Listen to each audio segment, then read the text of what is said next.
Good morning, everybody.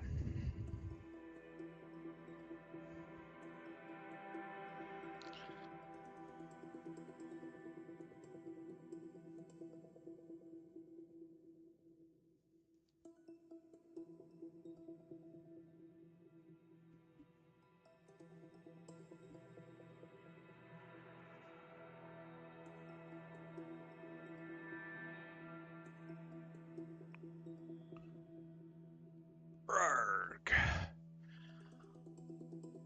Getting going this morning. It's been a bit of a morning. I'm on solo duty again with the homestead, which means this morning was a lot of chores. Poured down rain last night. Lost power last night during the World of Warcraft stream. Then the power came back, but it was already so late. I was like, you know what? I'm just going to go ahead and go to bed. So, 'tis what we did last night. It was a pretty big storm that rolled through last night. It's about 4 hours of rain and about an hour and a half of just really strong winds and crash, boom, bang. Only lost power the one time, thankfully. But this morning, everything's a bit of a mess out back, so.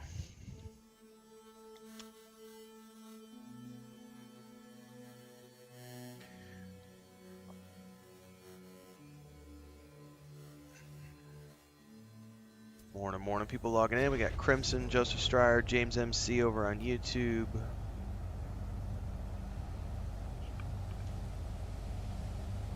People are tuning in over on Twitch as well. Welcome aboard.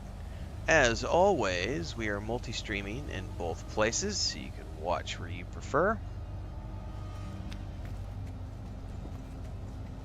Been playing a little bit this morning offline before I was streaming. I built myself a second storage box over here. And I totally blew like I blew like 100 million credits this morning. I totally bought a bunch of extra slots for this ship just so that I could have extra slots on it to install more stuff because I really do like this ship. I don't care that it's only a Class C. So I bought like 6 slots or something. Those were expensive. And then I bought a whole bunch of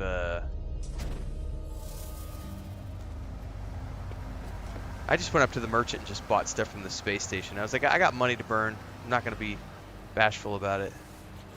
So I went and grabbed a whole bunch of, they had like a whole bunch of metal plating, magnetic resonators, amino chambers, all this. I grabbed a whole bunch of stuff. It's like all the basic resources. I don't know. I blew like 100 million. Somebody gave me those 350 million credits worth of things the other day, so I'm not stressed about money, which is nice. What's up, people? Bum?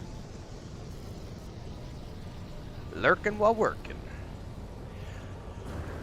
Alright, I need to check. I think the last we were doing, we had a quest in here for the plant. Let me double check this. Log. Collect Viking daggers at outposts or in planetary community. Okay, we definitely need to do that one, but we were still working on... Yeah, this. We're still working on expanded base. We need a circuit board still. So we need to keep working with the scientist. And... Oh, the farmer. I think we're going to have to go find an ice planet so I can get frost crystals or whatever they're called.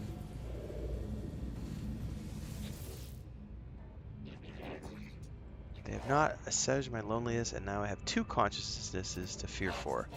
I am losing myself, traveler. Take my core to a monolith. Let me interface before the Atlas. I must speak to eternity. The Corvax has no memory of my last journey with their core. I try to reconnect them with convergence. This time they seek the Atlas. I don't know if the monolith grants such an interface or if anything does, but we'll go ahead and accept it. Oh, we took his core out, so he's powered down again.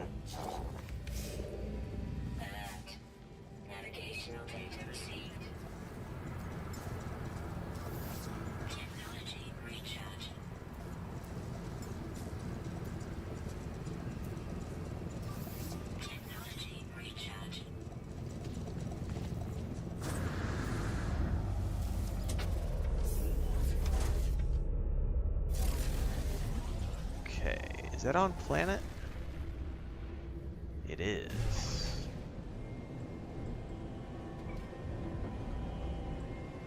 May or may not have slightly hit the side of a mountain there. Have I come across any planets with different color palettes, i.e. black and white, says Crimson? Man, I don't know that I have. There was one I scanned the other day that looked like it was black and white from a distance, and the only reason I remember it is because I asked a question in chat. This has been a few days ago. I had asked, were there any, like, abandoned city planets? Like, are there, like, any... I can't remember exactly how I asked the question, but it was something like, are there any city planets that like have been abandoned that we could go look on and find, like, you know, a bunch of ancient cities, like an old tech planet or something? And I remember seeing something, woo, we just blew past whatever that was. And I remember scanning a planet that was like monochrome looking, but I didn't actually land on it, so I don't know. Okay, where the heck is that monolith? It was on the tracker and now it's gone. Are we in the vicinity? We must be in the vicinity. Let me back out a ways to see if I get the icon again.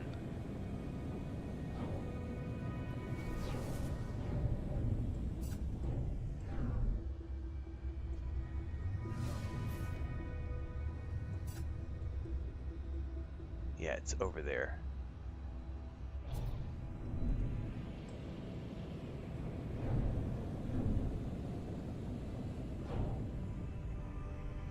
Oh, it's one of those structures, isn't it? I forgot what the monolith looks like. I may have to land and hunt for it on foot, because I don't remember exactly what I'm looking for. Because I only have seen the one monolith, and now I'm like, what am I looking for? Help! Alright.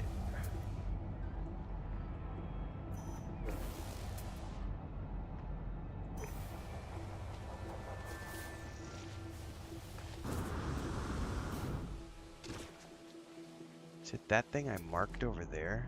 No, I don't know.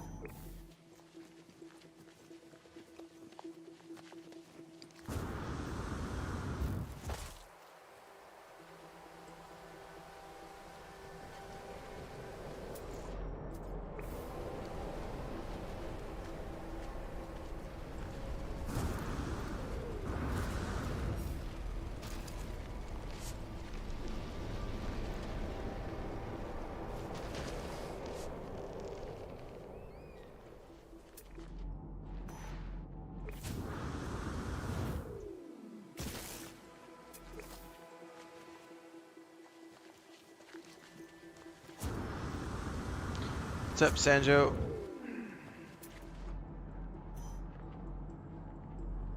Is that it right there? No, but it's a knowledge stone. Grab it on the way through.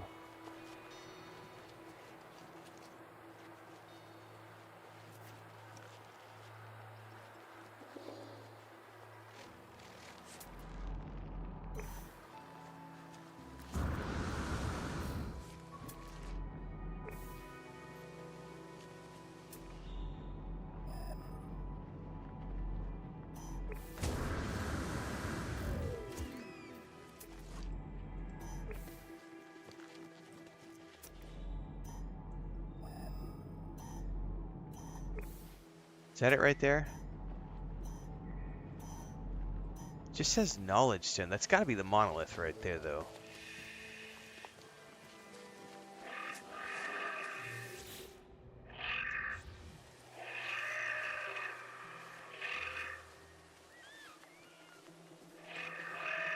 Star Wars Hunters. I haven't tried that one yet.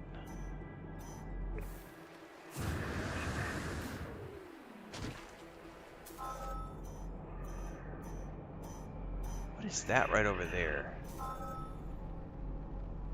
Alright, we got all sorts of stuff here. We've got a bunch of knowledge stones around the base of this monolith.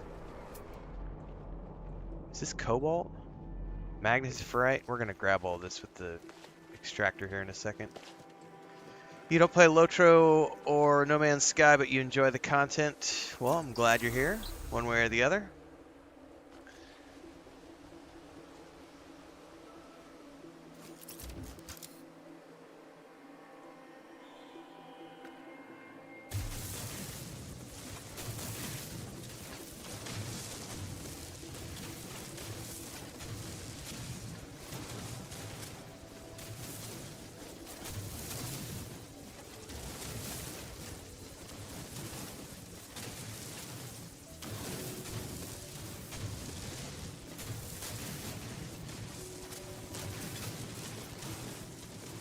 We might do a little bit of, it depends on what Chris wants to do tonight when she gets back. I'm assuming she's going to be back tonight. She might not be. She's helping take care of her mom right now. But I think she sent me a message last night and said she'll probably be home this morning, so we'll see. If she does come home tonight, we'll probably end up watching shows tonight. But if she doesn't come home or if she's tired, I'll probably sneak in a Lotro stream this evening. Otherwise, we're definitely playing Lotro tomorrow night. But tomorrow, for No Man's Sky, I think we're going to kick off expeditions. An expedition, because I've never done an expedition. And I did some more digging, and I think I am going to do a fresh start save for that. That way I don't get sidetracked with the quests I'm working on here. I originally thought I was just going to play this character and then port things over, and then I was like, you know what? I heard some people had horror stories with like losing ships and some other stuff, so I said, I think I'm just going to go ahead and do a fresh start expedition character tomorrow. What else do I need here? Nothing? We're good. And we're gonna try out expeditions. That'll be tomorrow. Because that should take like 3 or 4 days is what I think I anticipate the...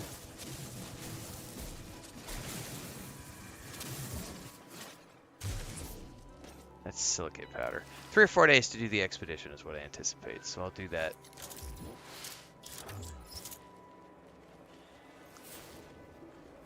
Tomorrow is the plan.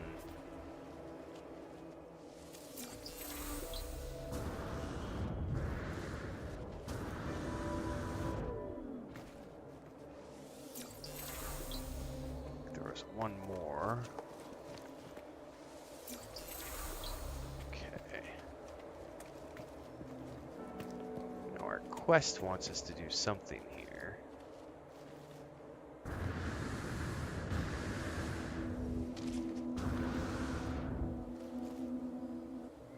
I think we're supposed to run up the top of the stairs and click the portal.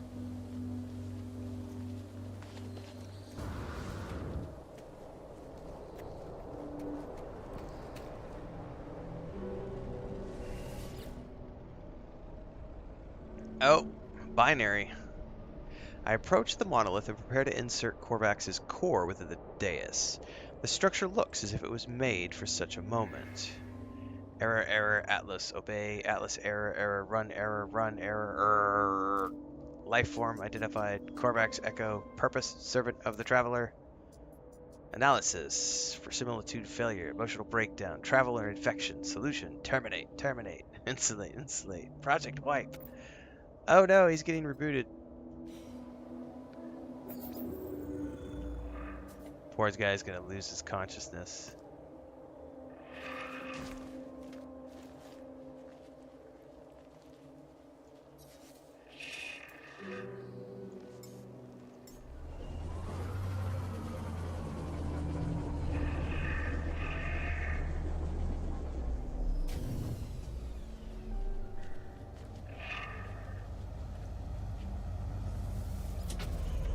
All right,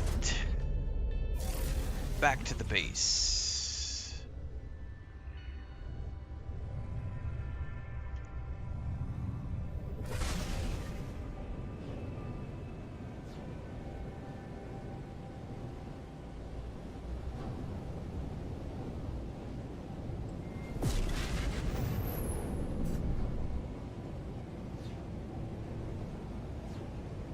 I'm really glad those ships are just like cosmetic and they don't actually jump in and try to shoot me down.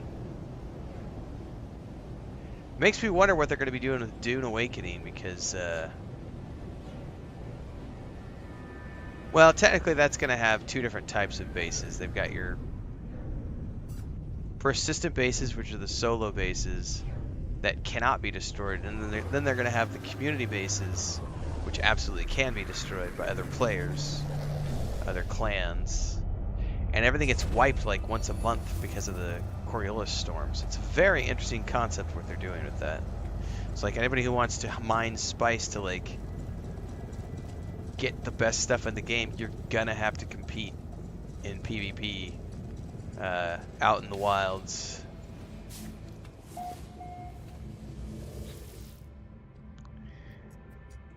Alright. Analysis entity organized shell sits in front of me awaiting reconnection.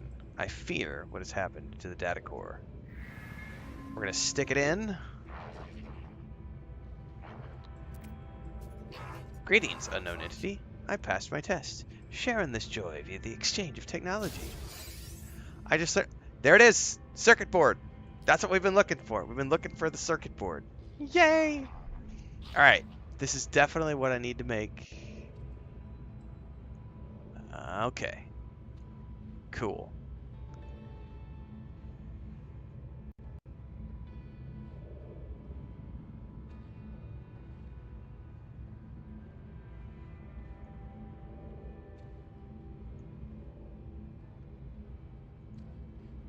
Alright. Heat capacitors and polyfiber. I don't know that I have those recipes. How do you feel about structural analysis, stranger? The scientist has once again been reset, but without a connection to the convergence, I fear they are doomed to repeat the cycle forever, from the moment they met me in the space station until their collapse into loneliness.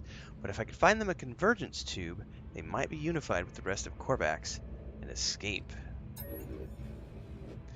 The scientist deserves this chance at reconnection. They've helped me greatly and have taken good care of the beacon.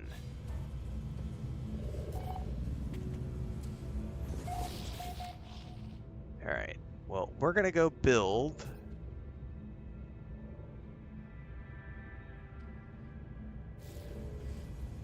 circuit board.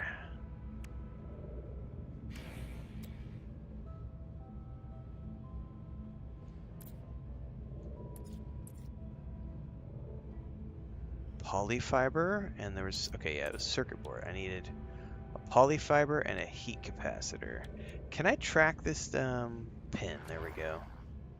I need frost crystals. I'm gonna have to...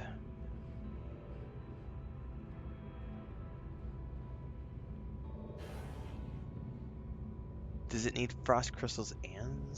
Oh man, I'm gonna have to go way outside of my comfort zone to get all these things, aren't I? Because I don't have any of these on the planets I have here. Oh, this is gonna be fun. Beeblebum says circuit boards are not the same as microprocessors, by the way. Circuit boards are mainly used for trading. Okay. Okay, heat capacitor or polyfiber? Heat capacitor recipe not known. I'm gonna have to go grab it from the space anomaly. Alright, so let's do that first, and then we can check the... No, it's all good. It's all good.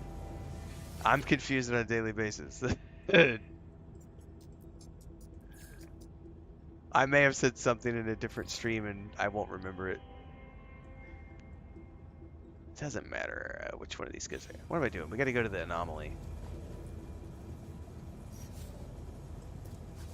Let's get in this ship.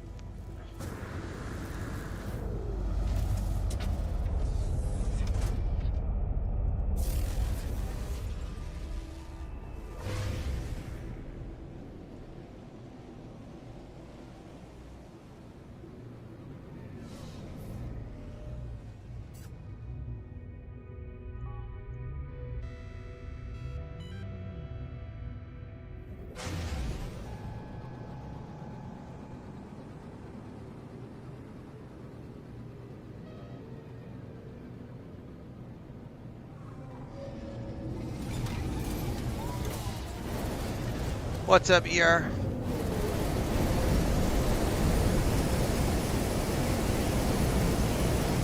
That's really loud. See, every time it gets really loud like that, we have these like really wonky entrances to the anomaly where it's like, I think it's what it is that sound effect is I'm loading at the same time as another ship is loading, and so it's got dual. Oh, I'm like literally stuck in a landing sequence here. Yeah, I'm stuck in the middle of a landing sequence. Ha ha ha. I may have to load. It won't let me do anything here. What's the autosave? I mean, what else can I do but the autosave?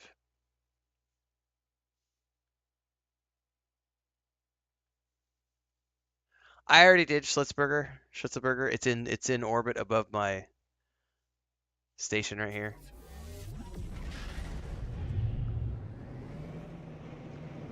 I called it last night or yesterday afternoon when I was building. Jammed parking lots are a galaxy-wide problem. Yeah. Honestly, I wonder if it may be something I'm causing to happen, because the only times I've seen it happen are when I hit the anomaly while I'm using the boost. So it seems like every time I've done that, I get the landing bug error.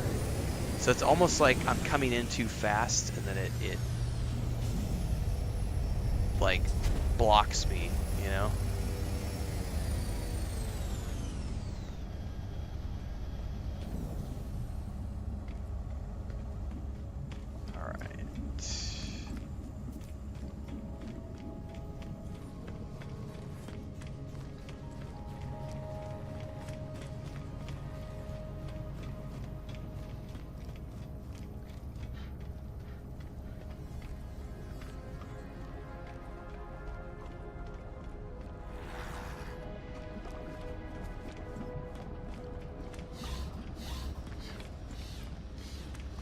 Alright, what do I need again?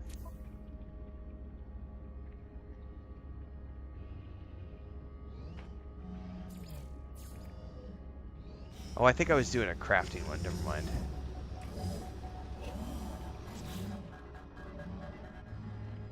Crap, I didn't untrack it because I had to reload it, so I don't remember what it was that I was looking for, what the recipe was.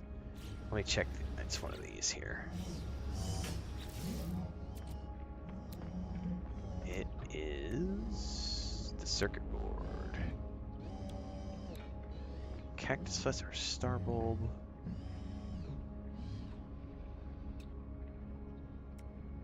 Heat capacitor. I think that's the one I'm looking for. Heat capacitor.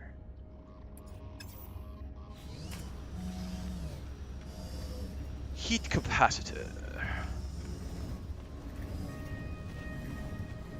Okay, that guy's got a cool... He's got like a glowing tree head. That is really cool, man. Very groovy. Is it synthesis? I think it's synthesis.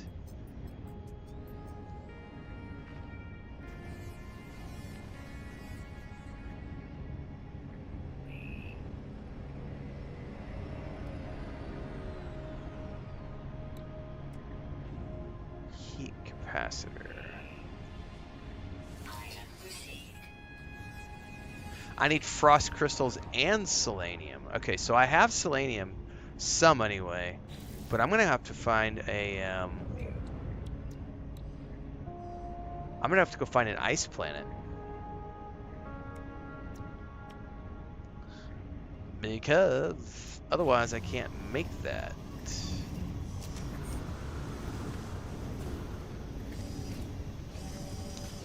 I know I can. I should be able to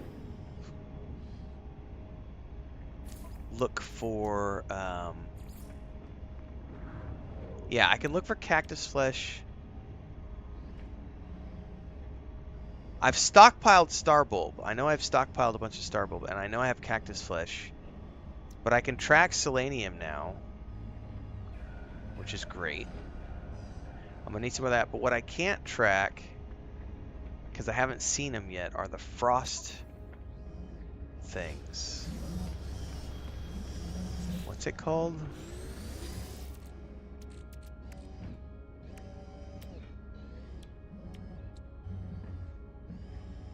Pen. Frost crystals. I need to find something called frostwort, which grows on frozen climates. Oh, I can grow it in my hydroponics tray. Maybe. I don't know. I might have to find it first. But let's go find some, because I need to be able to track it later. So I need to actually go track this down. Super Pescata says, longtime player, and I learned that you can pin materials when searching for them from one of your episodes. It's wild to think there's still stuff that I didn't know about the game. I think it's a fairly new feature there. Yeah, I'm not sure. Farfella says, I think the catalog is a fantastic addition, especially when finding items. I've loved the catalog. Like, obviously you need to find the things for the first time on your own, but once you do, I think it's pretty cool that you can then use it to track down stuff on planets later. Alright, so we need to find an ice planet, everybody.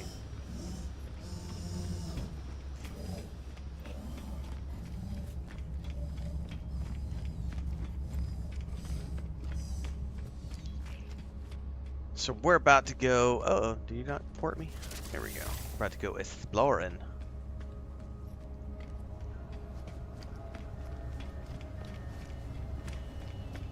Woo!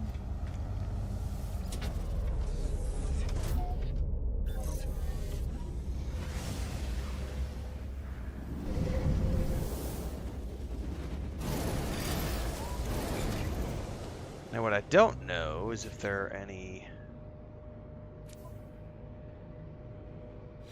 Oops. Ah, I keep hitting the wrong button. Discoveries. Are there ice planets here?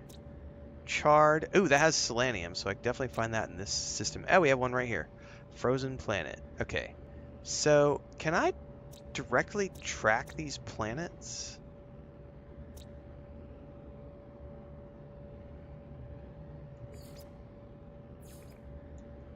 Like, how do you, like, click on a planet and track it?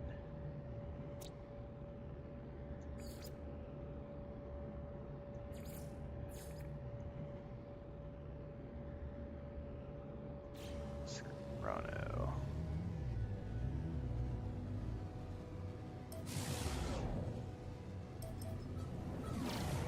Huh.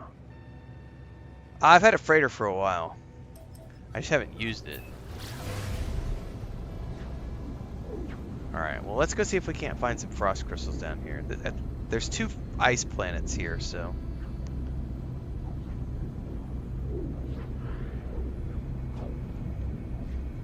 I've never seen frost crystals.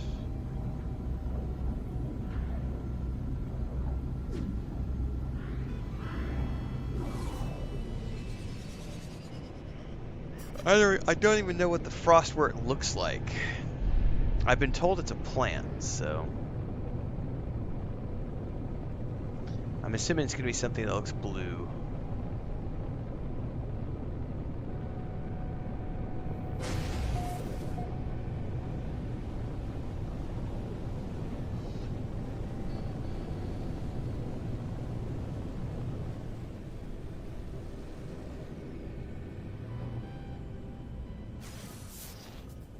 Like, these look like pillars or something. Those don't look like... Yeah, I don't know if that's something I can destroy.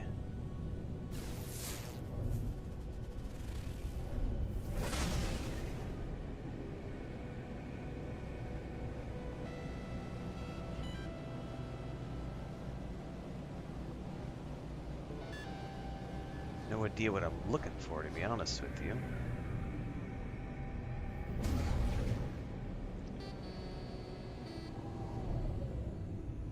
Well, there's pillars of something right here.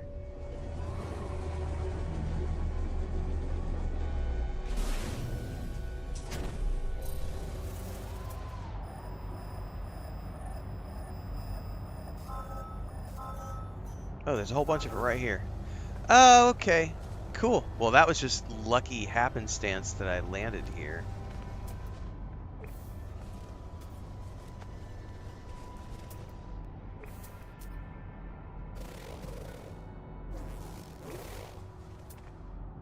Come on, critter.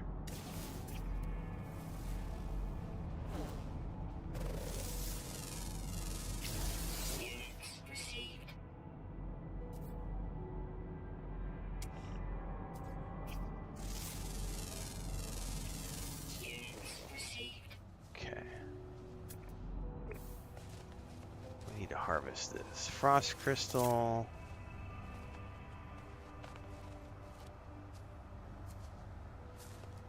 Well, this will be good, because now I'll be able to find this next time.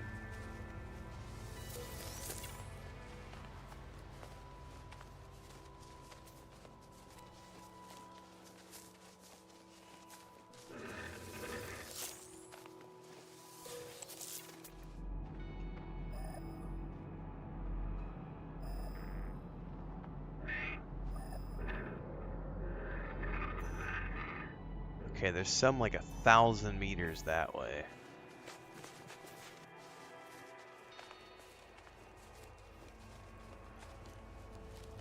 And I do want to go get some more, so.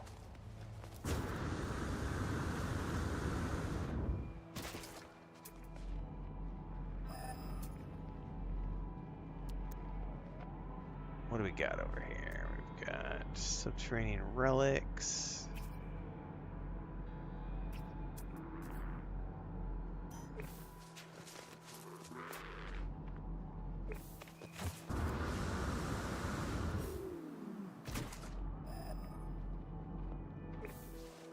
What's up, Pippin?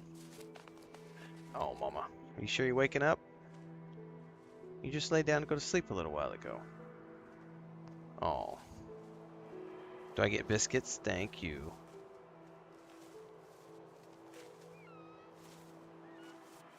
I'm getting some biscuits. Do you want to sleep in Daddy's lap?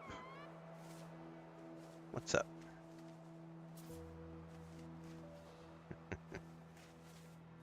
Getting lap biscuits, guys. Hi, Mama. Oh, you are going to go to sleep in Daddy's lap? Alright. That's a good girl. Yeah, that's a good girl.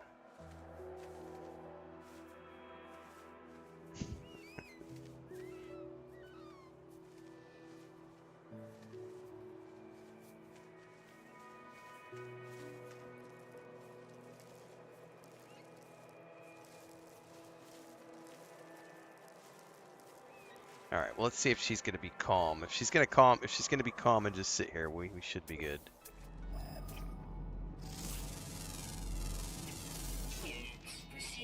Ouch! Biscuits on my oh! Those biscuits are going through my shorts and my boxers. Ouch! Here, go back in your chair, Mom. Oh, you're gonna jump down? I bet she wants to go out if she got up. I may need to get up out of the chair here in a second.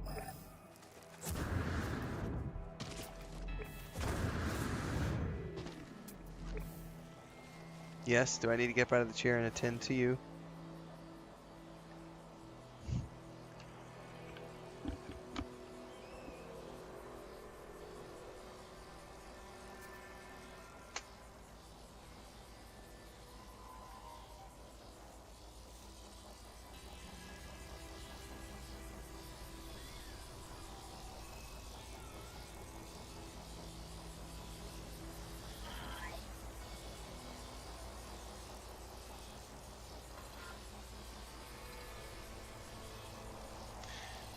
Alright, I only have one cat in the office now and he's passed out, so we should be okay.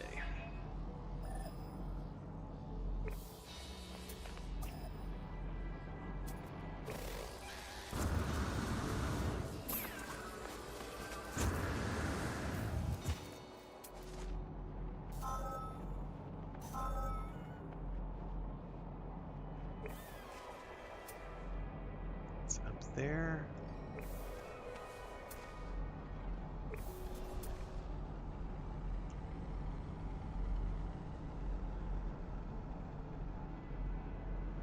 Those are the ones right there, okay.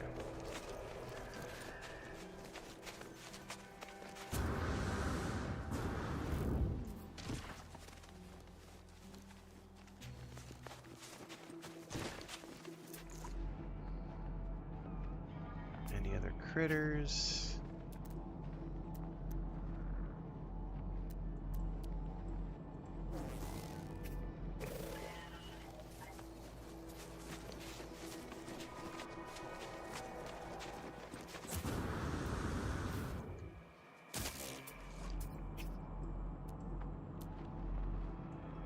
Alright, we've got all these critters.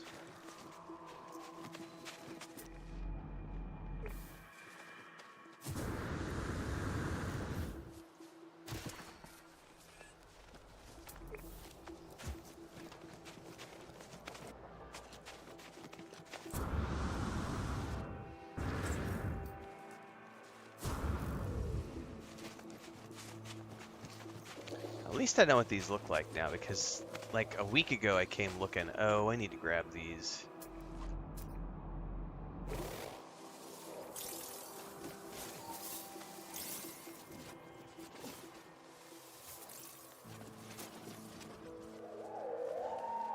Never go wrong with grabbing a little bit of goodies while you see them. And if that's a cave, we may go down there, because I need some more cobalt too while we're sitting here.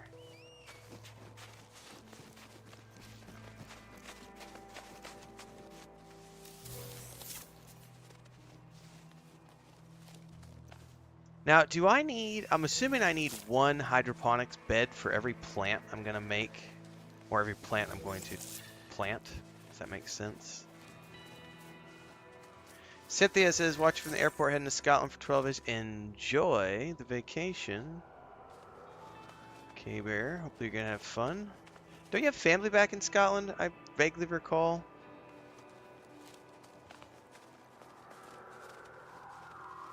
I could be misremembering.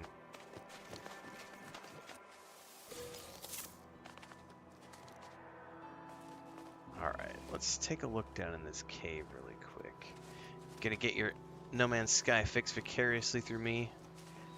Hey, the best part about being at the airport is having something to watch.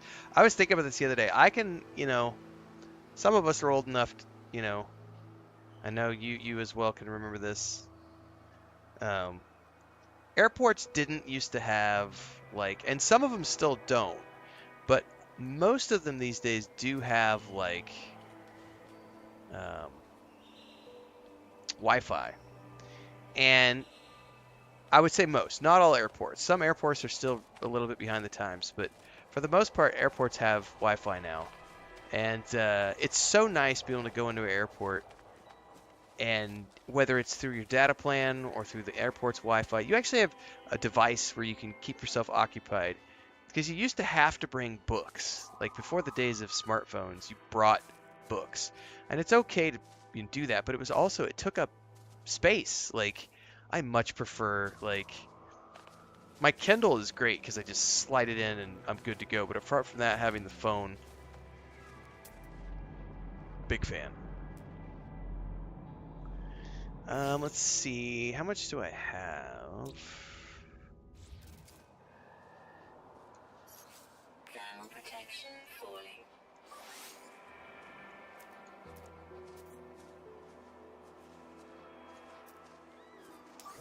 Technology recharge. Technology recharge. Eric Hess says if you only have the small hydroponics bed, you will need one for each plant. That's what I thought. Okay. The large one, you can grow 4 plants, and then you could get a biodome and create a greenhouse. Okay, that sounds cool.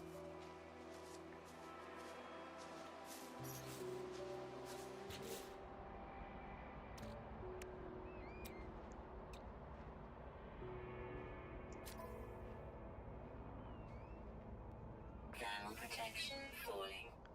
Alright, I need selenium, which is going to be off planet.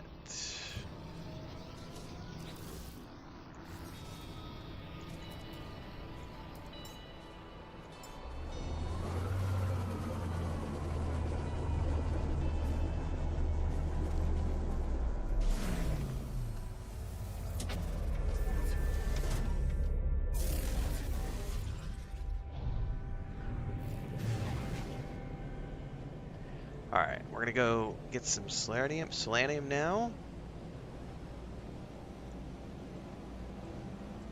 Oh, you know what I didn't check? Before we leave this planet, hold that thought. Okay, it's just one. I only need one. I was like, how many of these heat capacitors do I need to make? If it's just the one, we'll be fine. Alright, let's go get some selenium.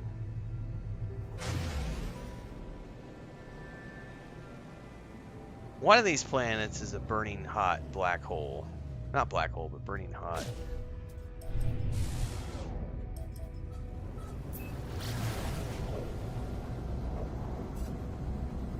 Alright, it's not you.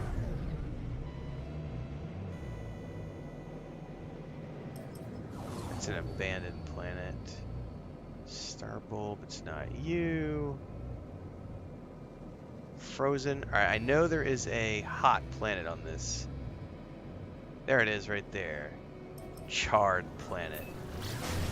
Oh, someone was asking earlier about like monochrome planets. This might be one of those ones.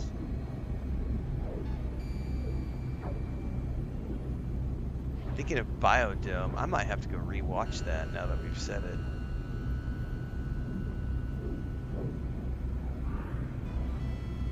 It's another one of those quintessential 90s movies.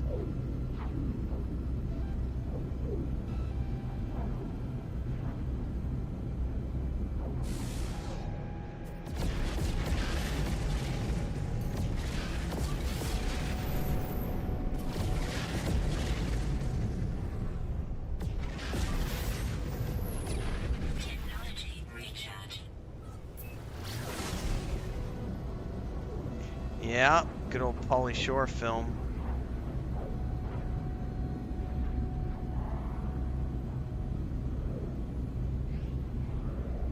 His brand of comedy was uniquely 90s. Uniquely 90s.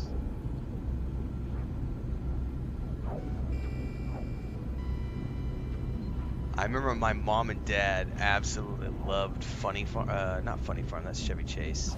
Son-in-Law. Son-in-Law was the one where he goes and lives with the farm family or whatever.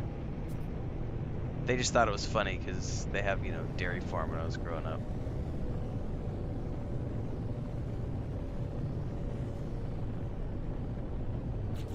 Alright, let's look for some selenium.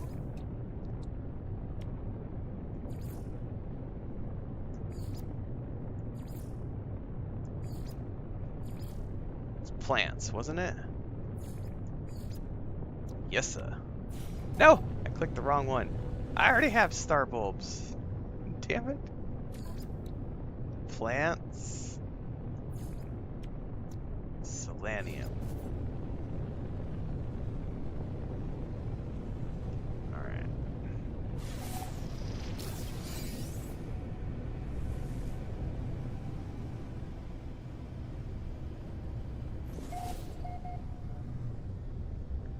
I don't see any landing platform yet.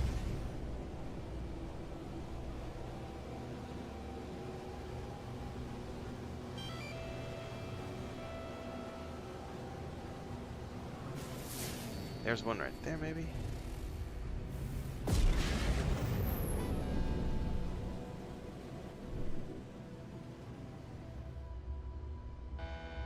No landing platform.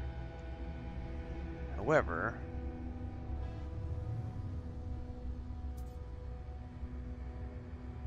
can't remember what I'm looking for. I just did this the other day. This planet has all sorts of creepy looking red stuff. Look at those red mushrooms. Oh, it's got like something dangly glowing from the bottom of it. Let's land. I need to know more. What is this? What are you, man?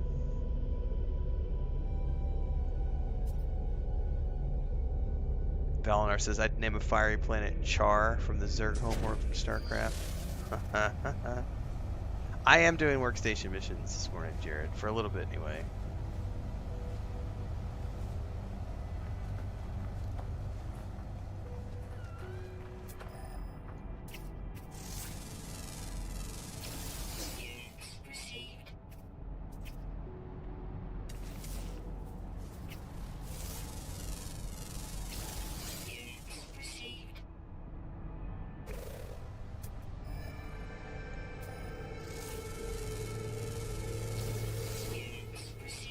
Like it's got like these. Can we harvest these little glowy things? Nope. All right, selenium. Where are we looking? Got some right here.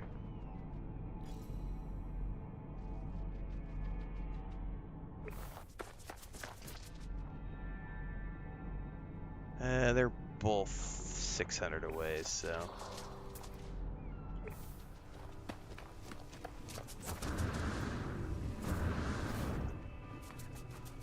Those look like little Lego dots. These little things right here. They totally look like the little nubs on Legos, man. I'm like the landscape is dotted with Lego dots.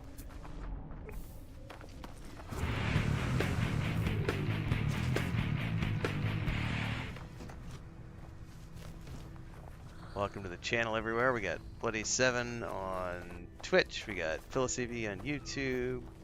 Prometheus on YouTube. Bologna on YouTube. Thanks, guys. Welcome aboard. If you're watching today for the first time, don't forget we are multi-streaming on YouTube and Twitch, so you can choose where you watch. Daily streams happen around 11 a.m. Central Time. Occasionally I will go early. Like today I went live a little bit early.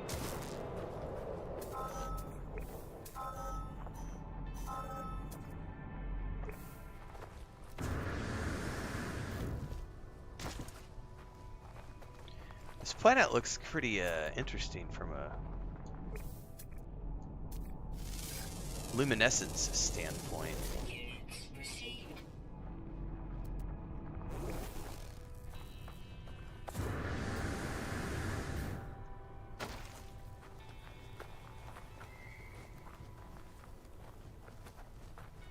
Don't step on them. Might be too late for that.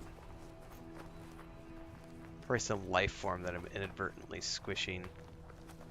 Hey, what is that green stuff? Go over there and find out in a minute.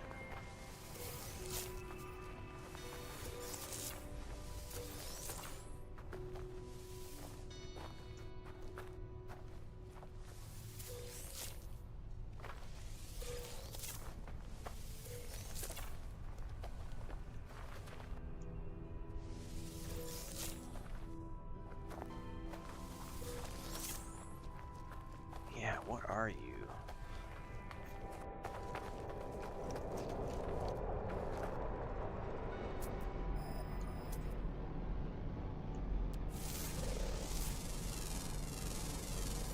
Units received. Units received. Yeah, what is this? Organic rock chlorine? I've never seen this before.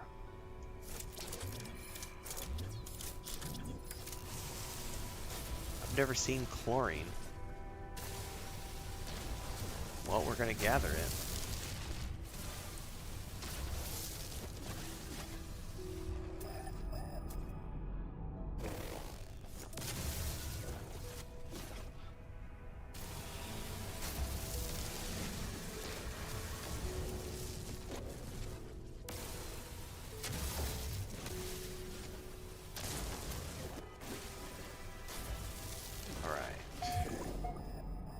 Did I miss one over here?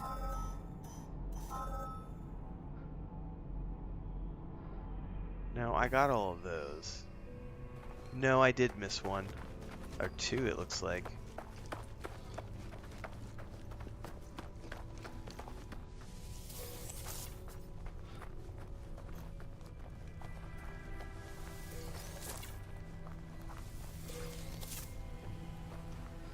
Alright, there's definitely a whole bunch over there. So, while I'm here...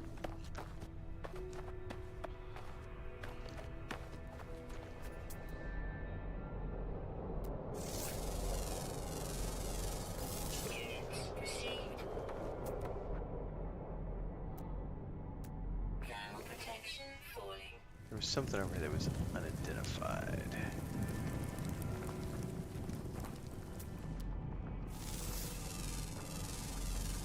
Units received.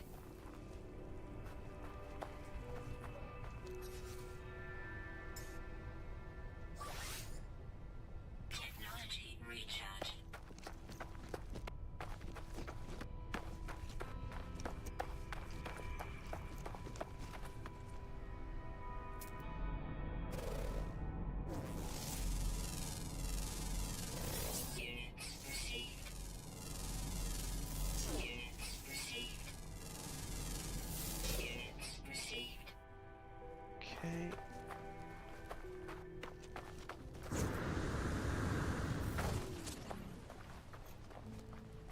Emulator says it's the same style of thing as the floating crystals, and metal and such only found on some planets. The organic rocks are. Okay, copy that.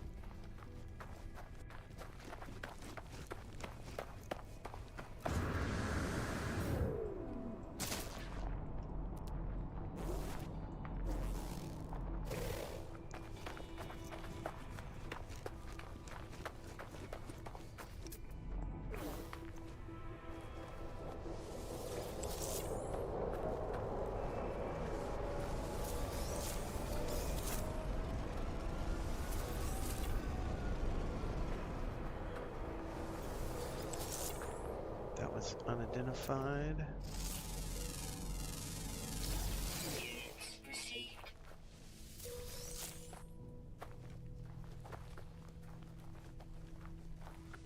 Ooh, do we have a creepy looking cave right here?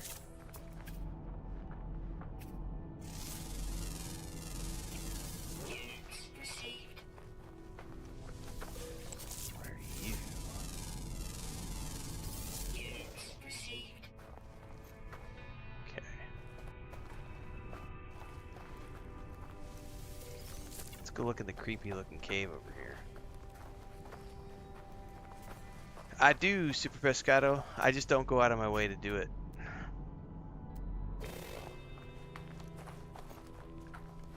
Oh, this place looks cool as hell.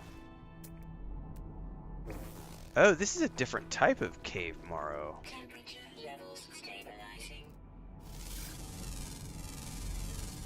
Units received. The other ones were green on my planet.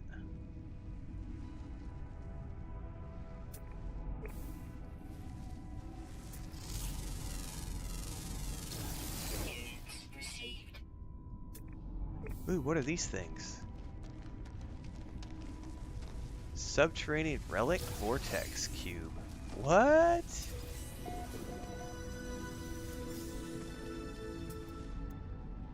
Never seen that before. This planet's got a lot of goodies on it, man.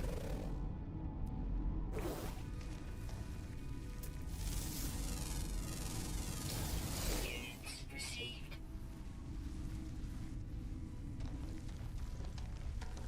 I like the look of the cave. That glowy red effect is really freaking awesome.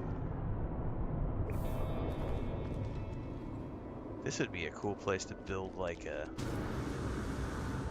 sort of a habitat, I bet. I don't know. Emulator says those carbon lumps in caves tend to have a big pile of carbon each compared to most carbon yielding stuff. Nice. Super Pescado said there are some cave systems big enough to fly a ship inside. Nice. Alright, let's make this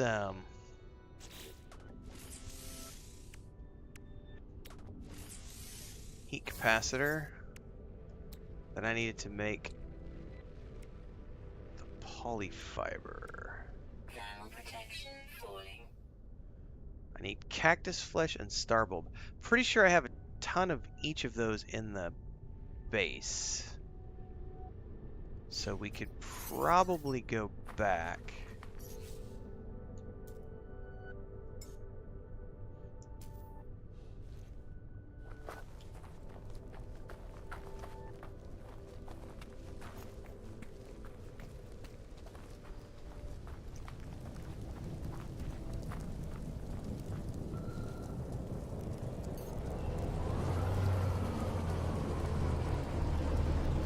I think I have enough in my storage unit.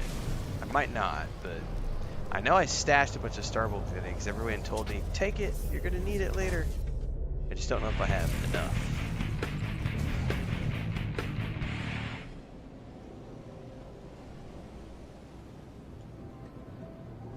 Right.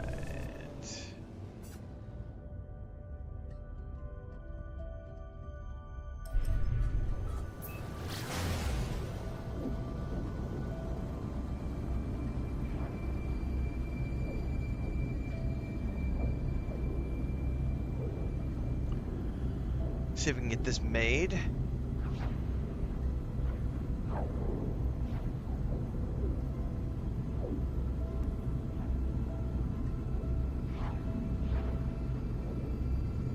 You know what? I didn't even think about that. It's probably way quicker to just summon the portal down. I'm beginning to understand why people say just do this. Because that's like a full minute of travel time, and I can be there in 20 seconds with the anomaly. And this is where I will absolutely draw comparisons between No Man's Sky and Starfield, because everyone's like, loading screen! Starfield has so many loading screens! No Man's Sky has a ton of loading screens as well. It's the transition screens. You're going to do your star drive, you're going to land the ship's going to land, you're going to lose control of the ship while it lands, you're going to... It's all the same shit, different game. I was really surprised to see so many people vehemently deny that No Man's Sky has transitions and landing sequences and all this other stuff, and I'm like, do you not know what a landing sequence is? Because that's totally a landing sequence. There's no difference than what we just saw right there and the landing animation sequences in Starfield. Zero difference. That is a landing. I lose control of my ship. I lose control of my avatar, the game takes control of me, pulls me in, loads in the assets. It's the same fucking thing. It's not true! It's not possible! Yeah! Saves fuel too? Yes.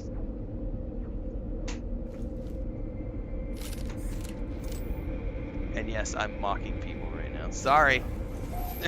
Just call it like I see it.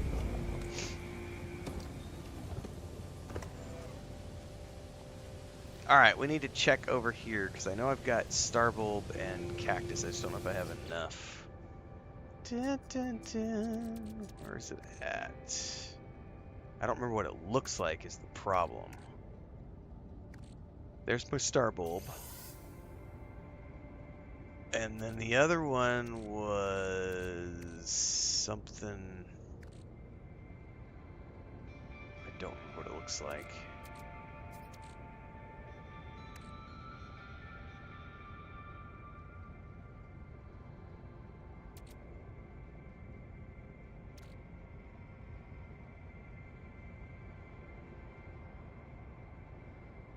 Got a fusion core I can sell.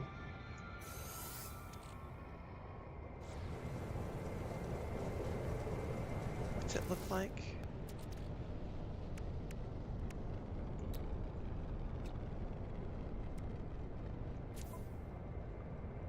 Cactus flesh. Have I not gotten cactus flesh? I thought I had. Cactus flesh.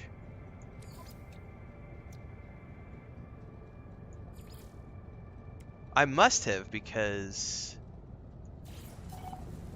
I need to locate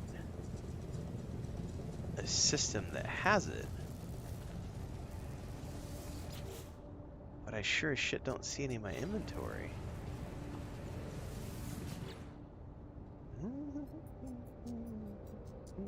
I already built one, a second one this morning, Valinar. Storage unit. Yeah, it looks like a cucumber, and I need to find it. Yeah, and I totally scanned more of it yesterday. I was looking for selenium as well. Exactly. But I thought I already had some here in my inventory, and apparently I do not, because I don't see it. It's all good. We'll go get some.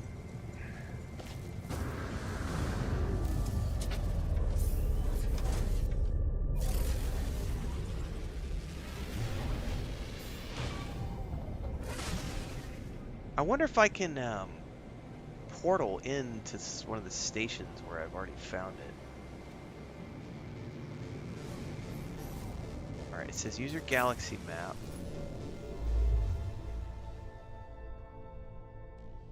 Current mission. Yeah, this place right here. Hyperdrive has no fuel. But let me see if I wonder if this will show on my space station map. If I do it this way. Let's go over here to the anomaly. Actually, what's closer?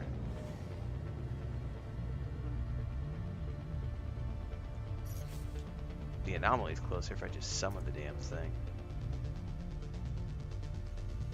Come here!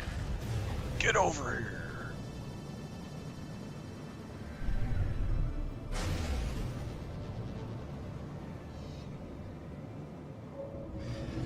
If it doesn't, I'm gonna have to make some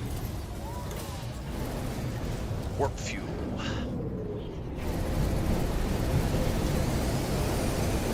Oh, I was boosted coming in. I bet I'm gonna get stuck. Maybe not.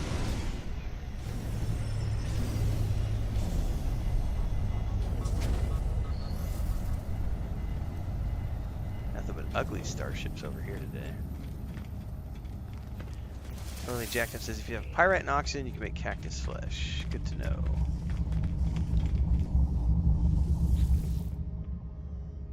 Is it going to show me?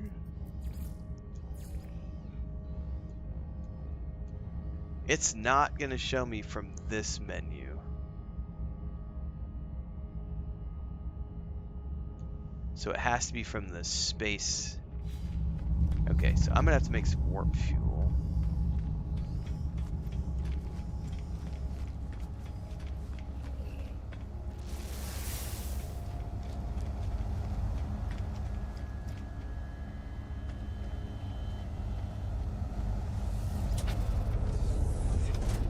Warp juice. Yeah, I'll be getting there eventually, McWizzle.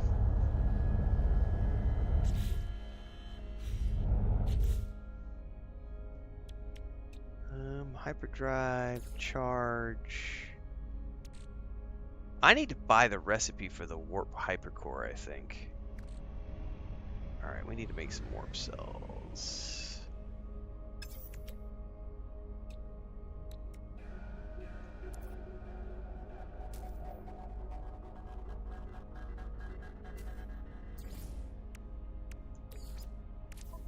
Oh gosh darn it, I can only do one. Hang on. Misclick this. Let's go antimatter.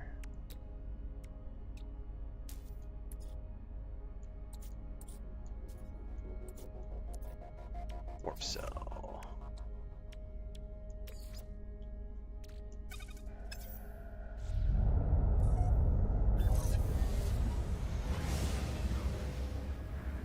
Alright, let's jump to that system and go mine our little green pickles.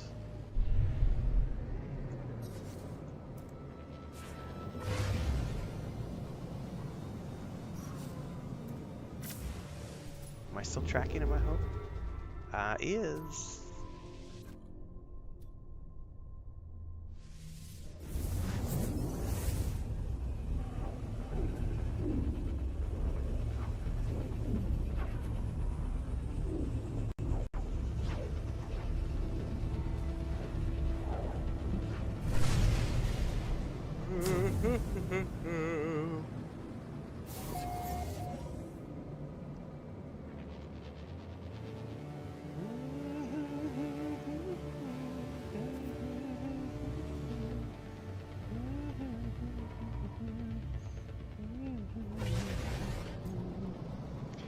Need to drop in here.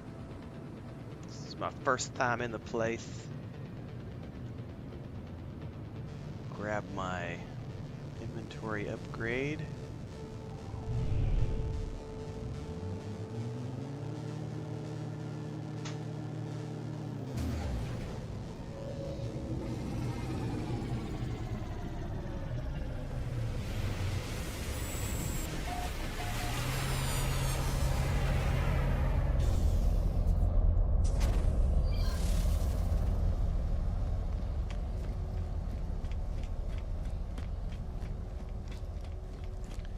Derelict freighters. Still haven't done that. We are going to start the expedition tomorrow, everybody. So, during tomorrow's stream. Oops, I clicked the wrong thing.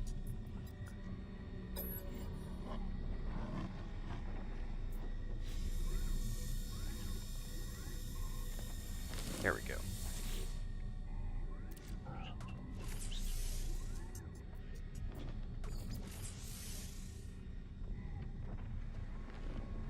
Hang on, where is it prompting me to buy a slot at?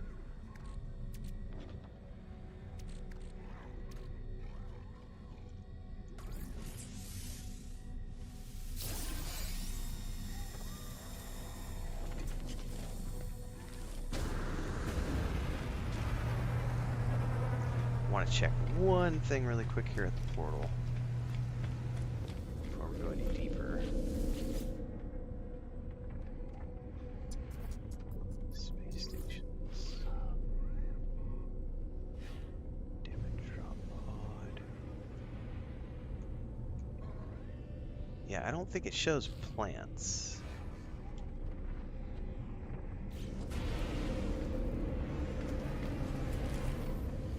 Oops. These are all really ugly vessels. I don't want any of these. Pass.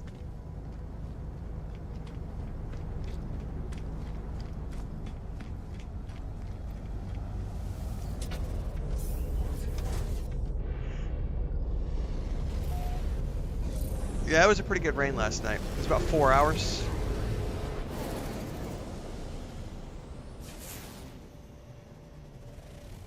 Alright, cactus flesh.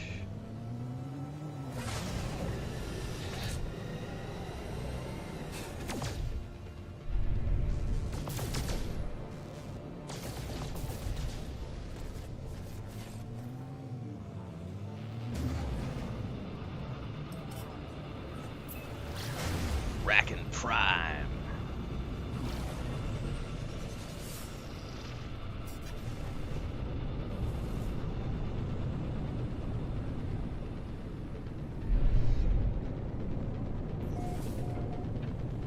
Lost power during the stream, and then I just ended up, once the stream went down, I just went outside for like about an hour, I think. I hung outside with the cats. Some of the cats outside just sat on the back porch.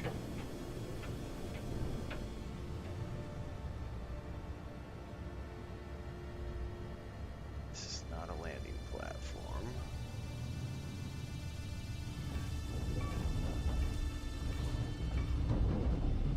Alright, I hit something. That did a ton of damage to my shields, FYI. That's what happened to be the first time I played. I hit something, and it blew up my ship because it kept like doing that toggle thing where it's like dunk, dunk, dunk, dunk, dunk, and they didn't give me a tutorial on how to fix my ship.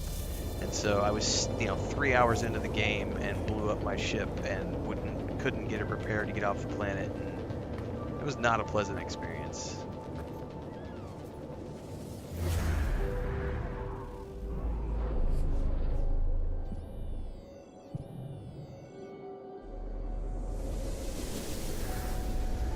Yeah, I hooked the wing on the beacon totally.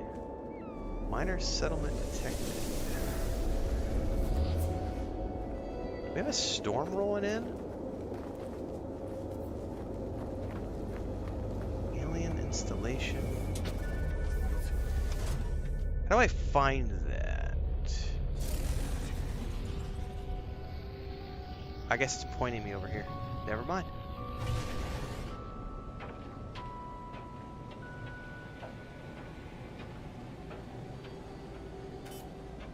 God, we might want to go up and over.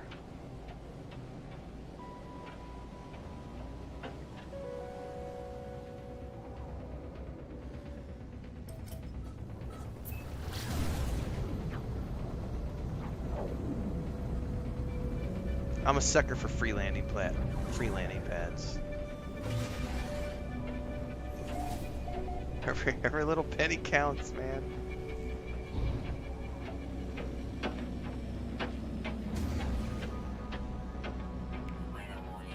Incoming firestorm detected. Yeah, well, we're gonna hang out inside of our ship for now. Oh, I can't see shit because of the storm.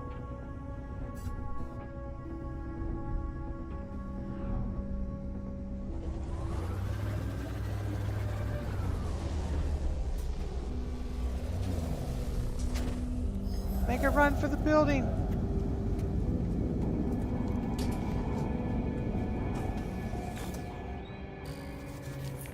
Ooh, that looks like a proper space rifle. Class B. Still, I like the look of that. That looks like a proper space rifle for sure. Surge of tongues. It's got a mining beam. Brilliant light filter. And almost total rework of the mining beam. This upgrade module brings unparalleled heat dispersion. Very interesting. Scatter blaster and an advanced mining laser. I'm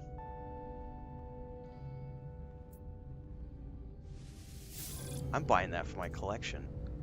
That thing looks cool. Oh yeah. See, this makes me feel more like I might have to get like a pulse rifle thing for this instead of the scatter.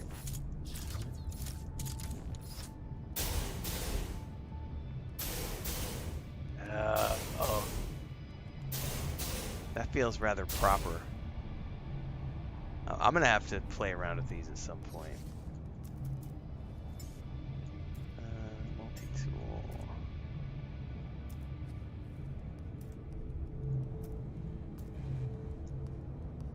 All right. Okay.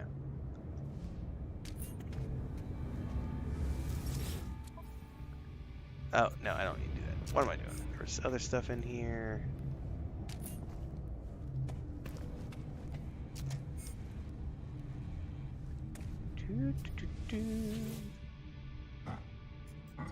Storage vault at the warrior's feet shows clear signs of tampering. In fact, an explosive device is attached to its engines. The life force seems to have shocked, especially yaps in amusement. The bomb needs fuel. Order them to stop. The lock on the vault is blown clear off. I retrieve a multi-tool upgrade that lies within. Weather update. Storm clearing.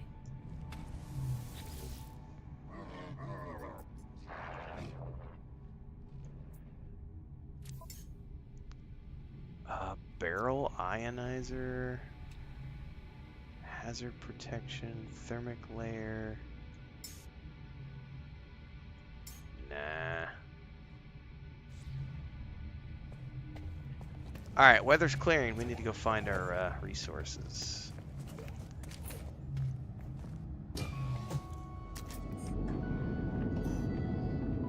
We got something in this direction.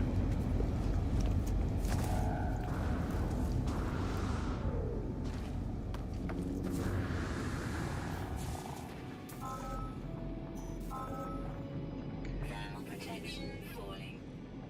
It's not the right one.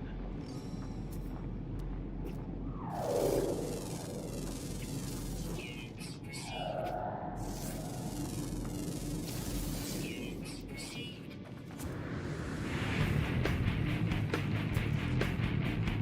I swear I saw another little creature over here.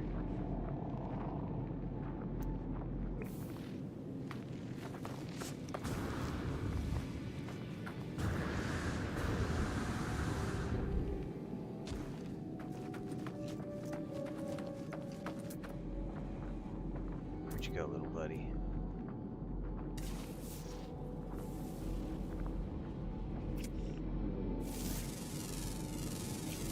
Units received. Alright, we've got those ones.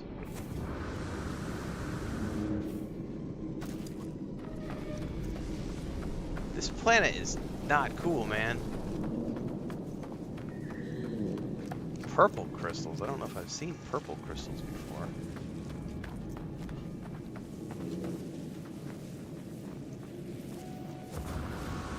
I am tracking the wrong thing because it's not the...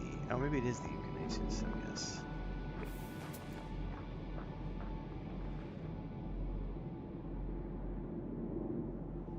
Okay, so we've got multiples. Okay.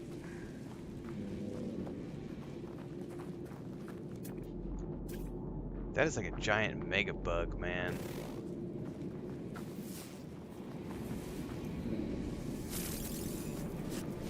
Reminds me of Stormship Troopers, man. Starship Troopers, not Stormship, Jesus. Look at the size of that thing. Falling.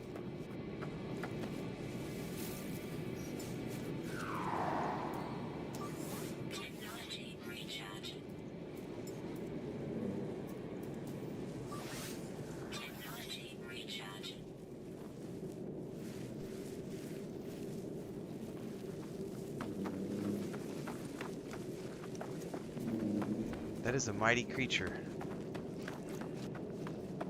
Thermal protection. Oh, that thing giving me the heebie-jeebies just looking at it. Look at all the eyes. Oh, I can't. No. Mm-mm. Mm-mm. I think Taco needs to react to that video, man.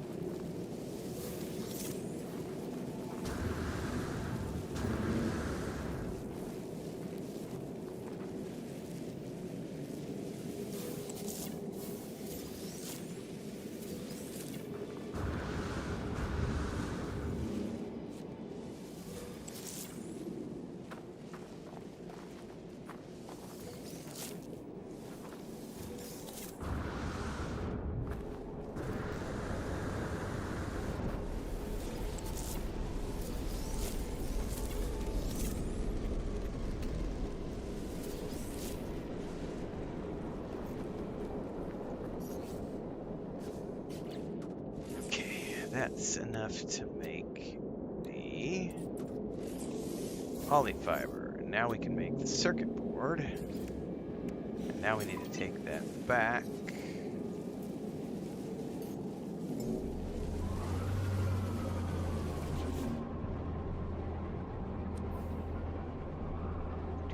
To the return to the scientist. Although, no, maybe this is for later, because now it says I need to infiltrate a Korvax facility.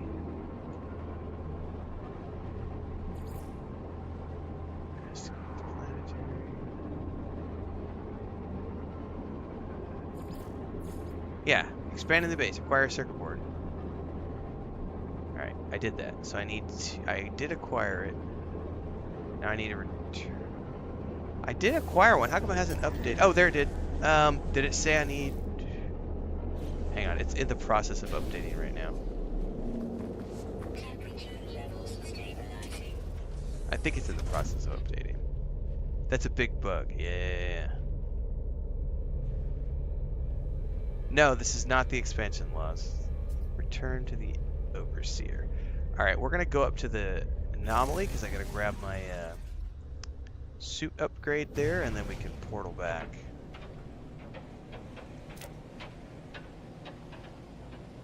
I think I'm starting the expedition tomorrow. I think I thought I was going to just do it with my existing save, and then after doing some more research last night, I'm going to go ahead and just do the, we'll do a new save. Have a separate save file for it. Because why not? I don't want to confuse myself with too much stuff.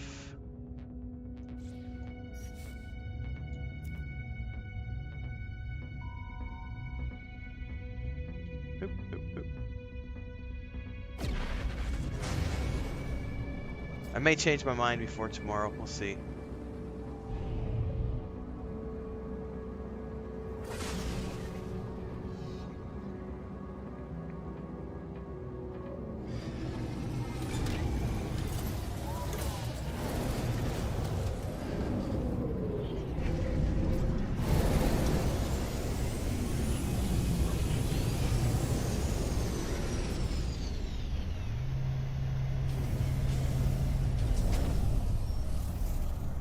Alright, that's an ugly ship. That's an ugly ship. Bunch of ugly ships. I don't see anything here that's worthy of me looking at and going, ooh, where can I find this?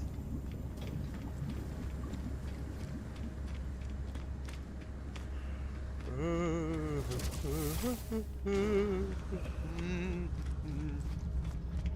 get to keep all the stuff you find, says Super Scott. Yeah, that's what everyone's telling me, so.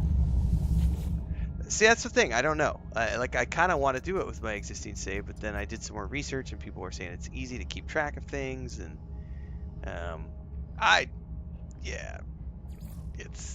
think for the first one I'm gonna do, I might have it be on a separate save, because I've already got in the back of my mind the idea of, like, if I can find an ice planet somewhere, I can have a secondary base that I want to build on the ice planet. I don't know. The problem is I'm unlocking everything on this save, and I don't want to have to re-earn all of the crafting modules and everything, if that makes sense. I'll make a final decision tomorrow.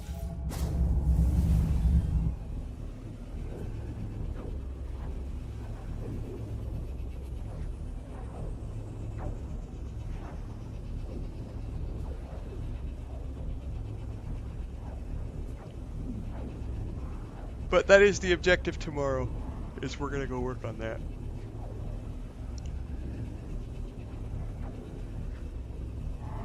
I want to go keep working on my base, but I need to do some stuff before I get to that point, because I wanted to get my wanted to get the nomad before I continue the base exploration. In order to get the nomad, I have to finish the overseer stuff here.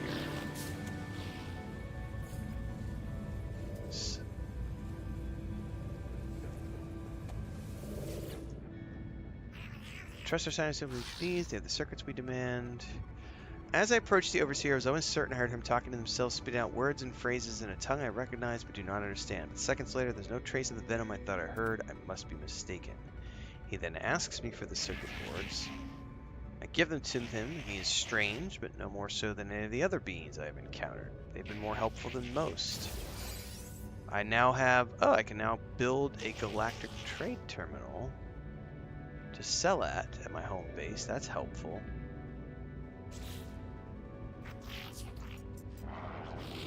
I have drawn up plans for some starship technology, but I can't sync with your ship. I need a gravitino ball. Did I pronounce that right? Yeah, I have a gravitino ball. Okay. The farmer may be able to help me acquire one.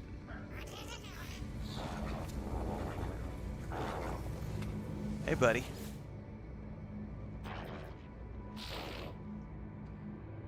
Ask about the overseer.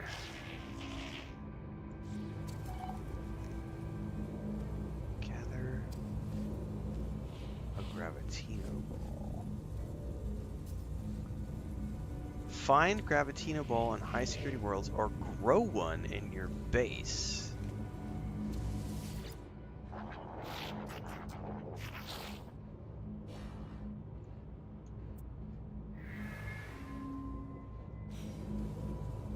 Okay. Well, first let's harvest this. Gravitino ball. Where would that be?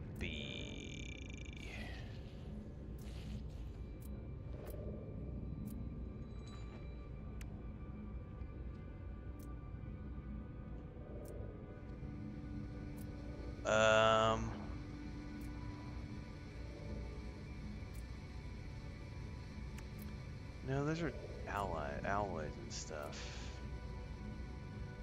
Gravitino ball. I don't even see. Maybe I have to learn a recipe somewhere.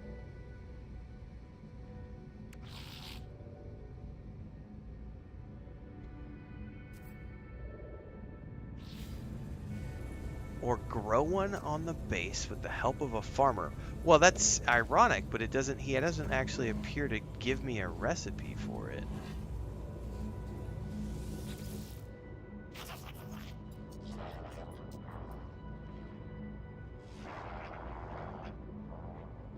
Huh. Programmer says, I think you have to find this one first. Okay.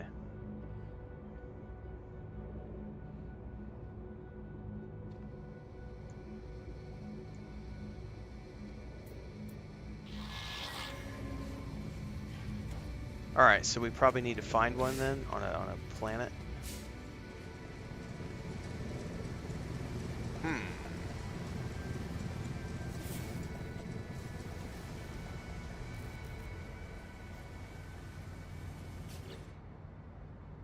Gather a gravitino ball from a high security world.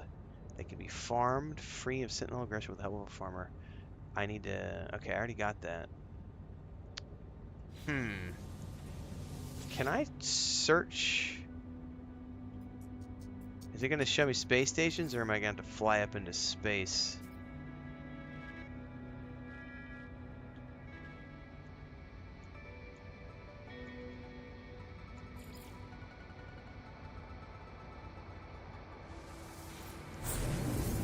We'll find out.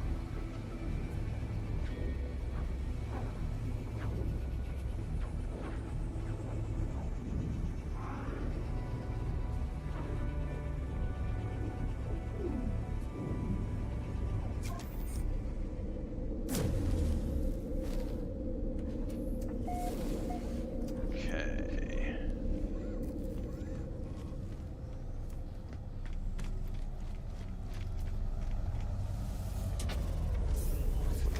high security world, I guess. Sounds like worst case scenario, I can buy one.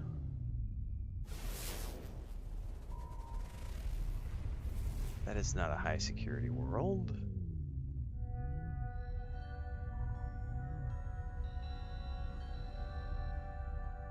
That's an abandoned planet.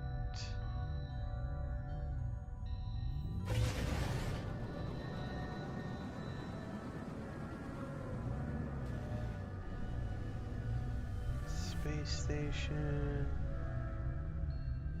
There's that planet.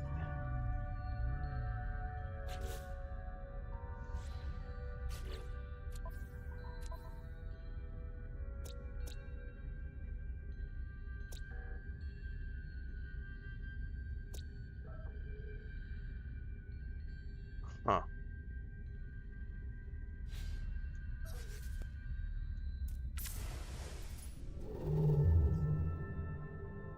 Well, how would I find...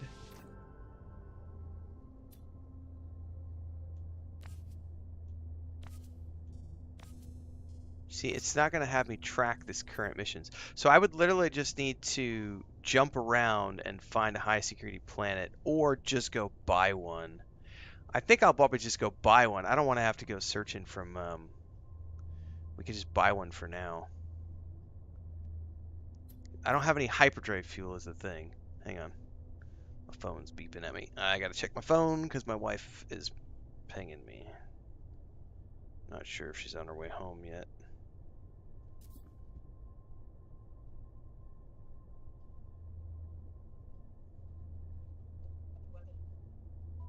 Hang on, hang on.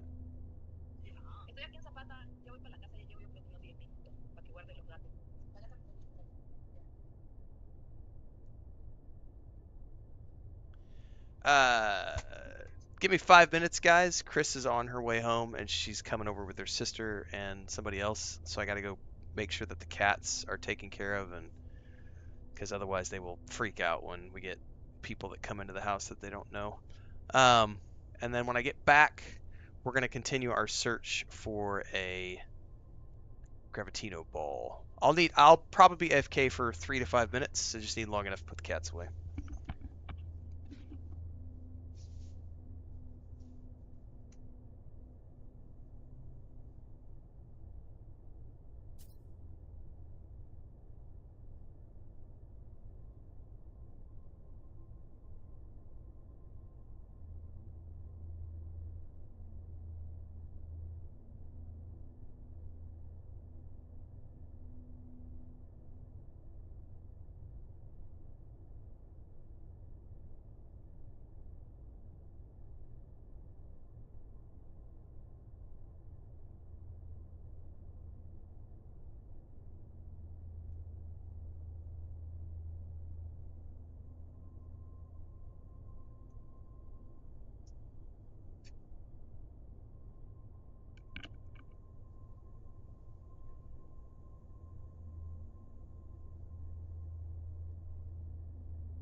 All right.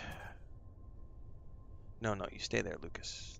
It's gonna be chaos for a couple minutes, guys. I did bring 4 of the cats in here, so I gotta be hyper vigilant for a few minutes. As soon as they hear the front door open, they're all gonna panic and go hide underneath the office bed. This is the one I have to watch out for. Lucas chews cables. He's destroyed 3 of. This is the third, so 2 of these headsets he's destroyed because he gets a hold of the cables and it takes him 90 seconds, and he's like. But I gotta put him in here when we have company because they freak out.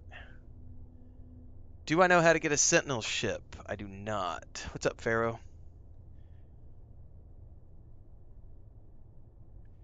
If you just want to collect a gravitino ball without doing formation, look for the ancient burial sites or aggressive sentinel planets. Oh, I've got plenty of units. I don't have a lot of nanites.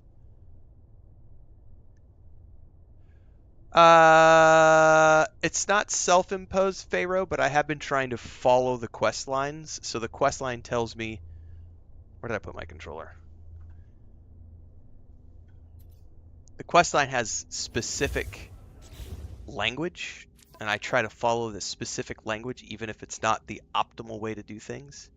It says gather a gravitino ball on a high security world, is what it tells me. So I realize there are alternative ways to get it. It says I could farm one, but the farmer doesn't appear to show me anything. Oh, an agriculture. Do I have an agricultural terminal? Hold that thought. I thought I had. That's the terminal I had built for the farmer, right? Anyway, I need to find like a high security place. Correct. If it's for the overseer, growing one is probably the go-to method. I would like to. It tells me I have the option, but I don't appear to have a way to grow one. Because when I talked to him, he didn't do anything other than give me the quest. So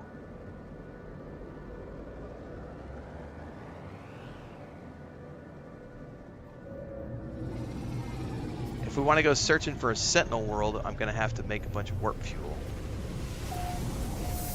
Where do I buy them at, by the way?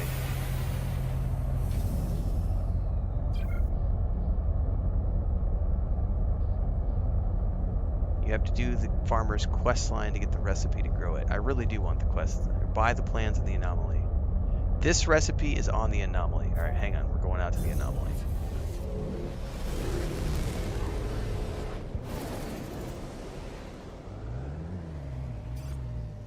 Oh, we're getting attacked.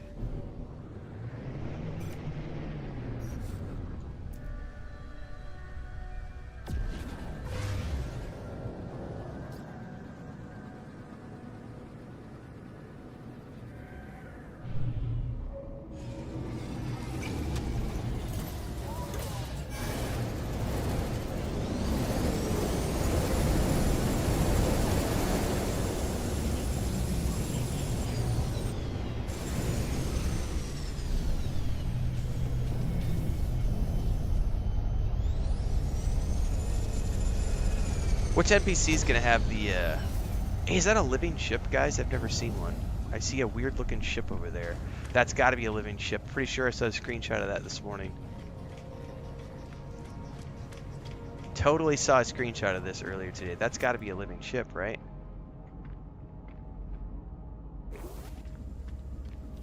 That's kind of funky looking, man. Alright. Not to get sidetracked.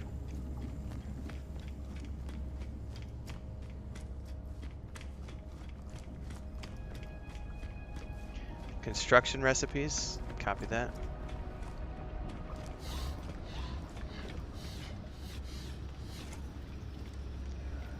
Dun, dun, dun.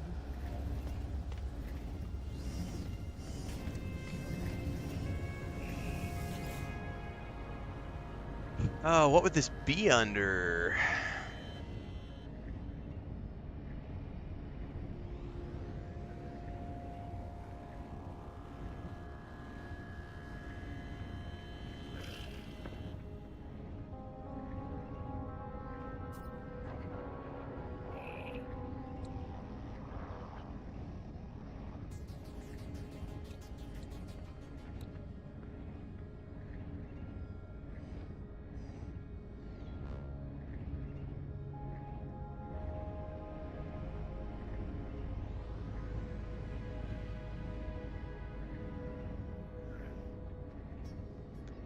Gravitino ball.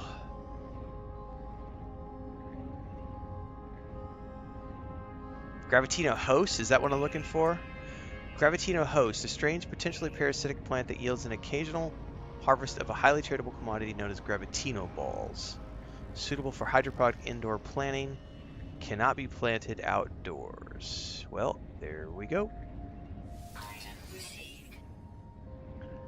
Alright, and I have metal and silver in my storage units. So, back down to the planet we go.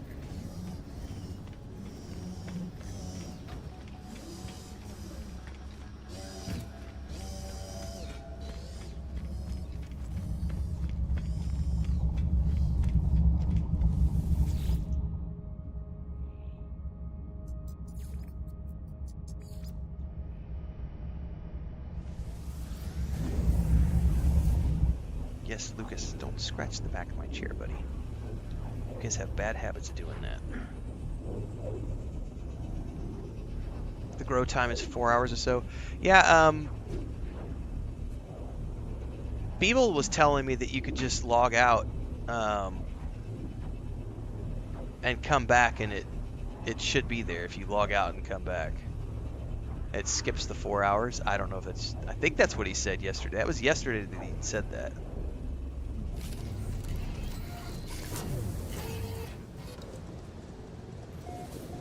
Alright, I need chromatic metal and silver.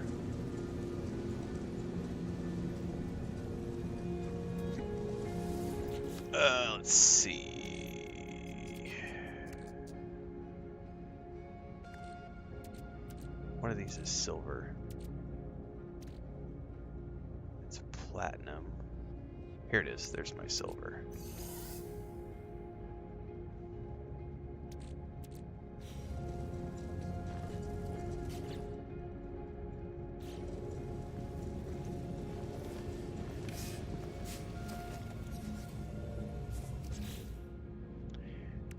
Host. I need to pin it. I need to refine some metal. I have plenty of silver. I have the magnetized ferrite. I just need some more. May even have some stocked. Nope, I do not.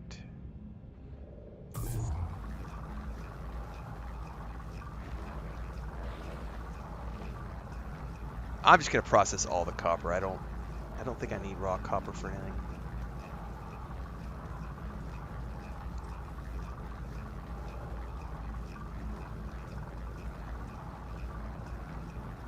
Super Pescado, I thought they fixed that, but you used to be able to do that, log out and come back in.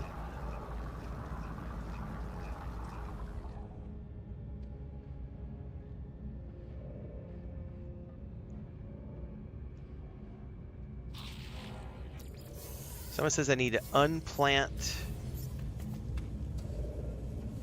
How do I unplant something? I don't have the option to unplant this. I can't even hover over this.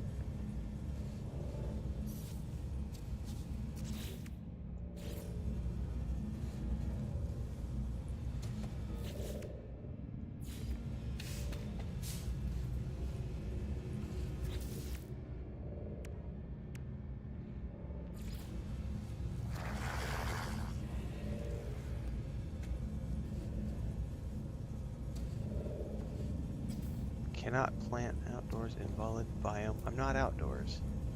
No, hang on. Okay, it says suitable for hydroponic indoor planting. Select part. Alright, I'm confused.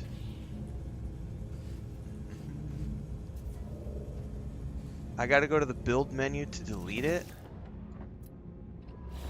Hang on, this is confusing to me. Edit placed parts. Delete. Aha!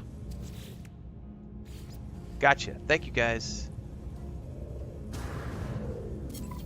Okay. Crafted the Gravitino host.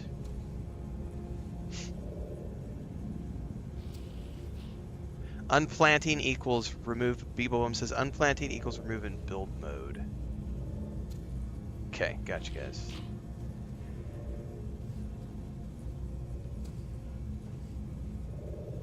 I like the idea that someone said earlier of the fact that you can get like a giant dome to make like a greenhouse, and then you can put large hydroponic pods inside. That sounds pretty awesome.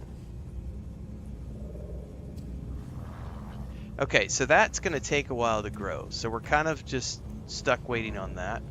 What other quests do we have that we can work on? That's the Gravitino ball. I need to collect a Corvax convergence tube. I need to infiltrate a Corvax facility. Where is that at? Mission target is in another system. Okay. We can go work on this while we're waiting.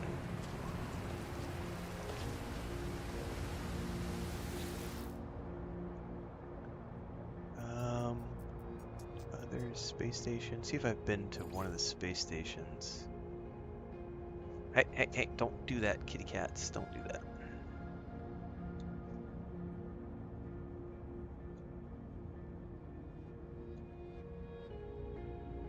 There it is, right there.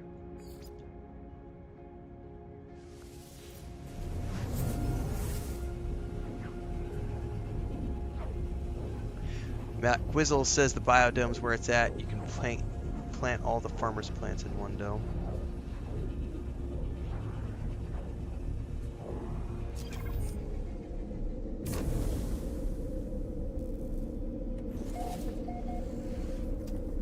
I think they might have just got here because all 3 of the cats are just staring at the door right now.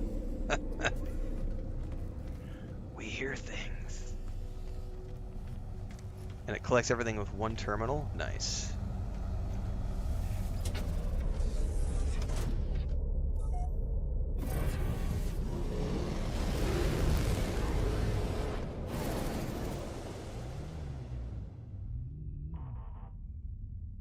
Okay. Suspected Corvax facility. Oh, it's a tropical planet.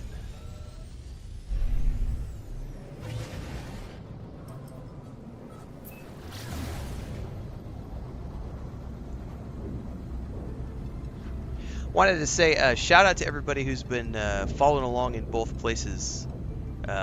We passed 1,000 followers on Twitch yesterday morning, which was cool. We just started multi-streaming a few months back. We got a goal of getting to 5,000 by the end of the year, so we'll see if we get there. So if you're watching and you want to double tag and you're on YouTube, don't forget you can pop over to Twitch too. And I always tell people to follow along in both places, that way you're guaranteed to get updates when I go live.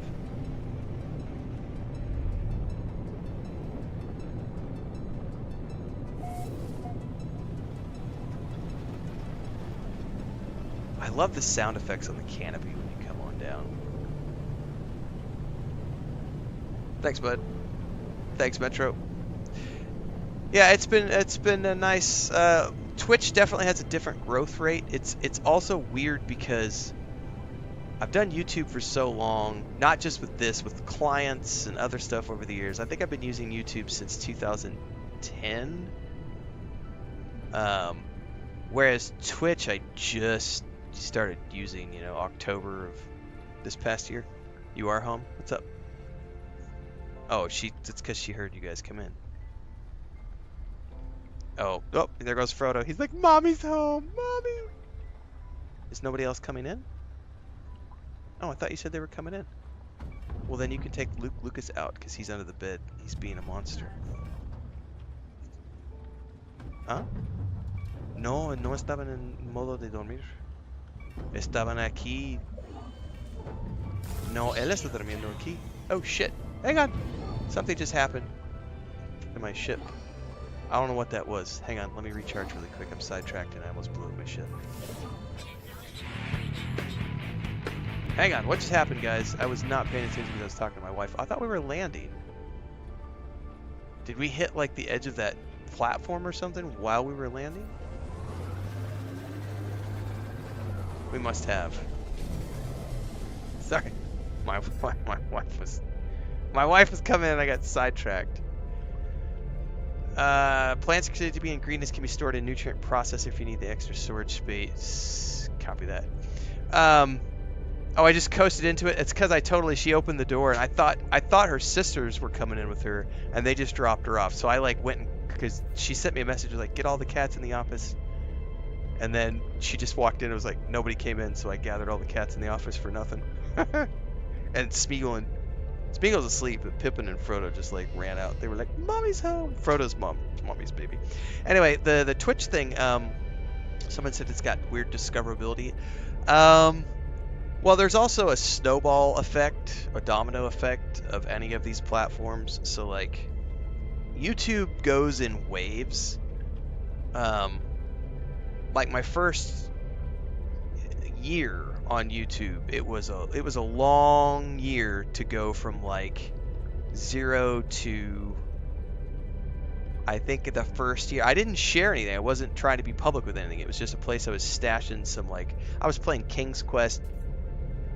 I played Quest for Glory. That's what it was. It was Quest for Glory 1, Quest for Glory 3, Quest for Glory 4, Betrayal for Krondor.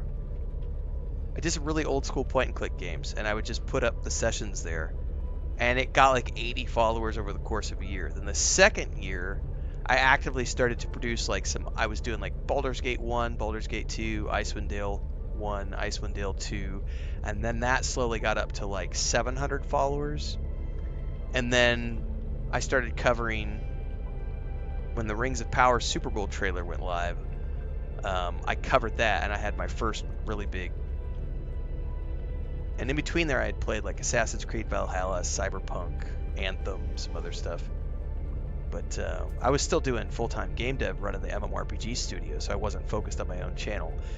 But once we kicked off, like the first year, I went from like 700 followers to like 7,000 followers over like, once the channel got monetized on YouTube, it went quick. It went from like 700 to 7,000 in about 6 months. Then it went from 7,000 to 20,000 with Baldur's Gate 3.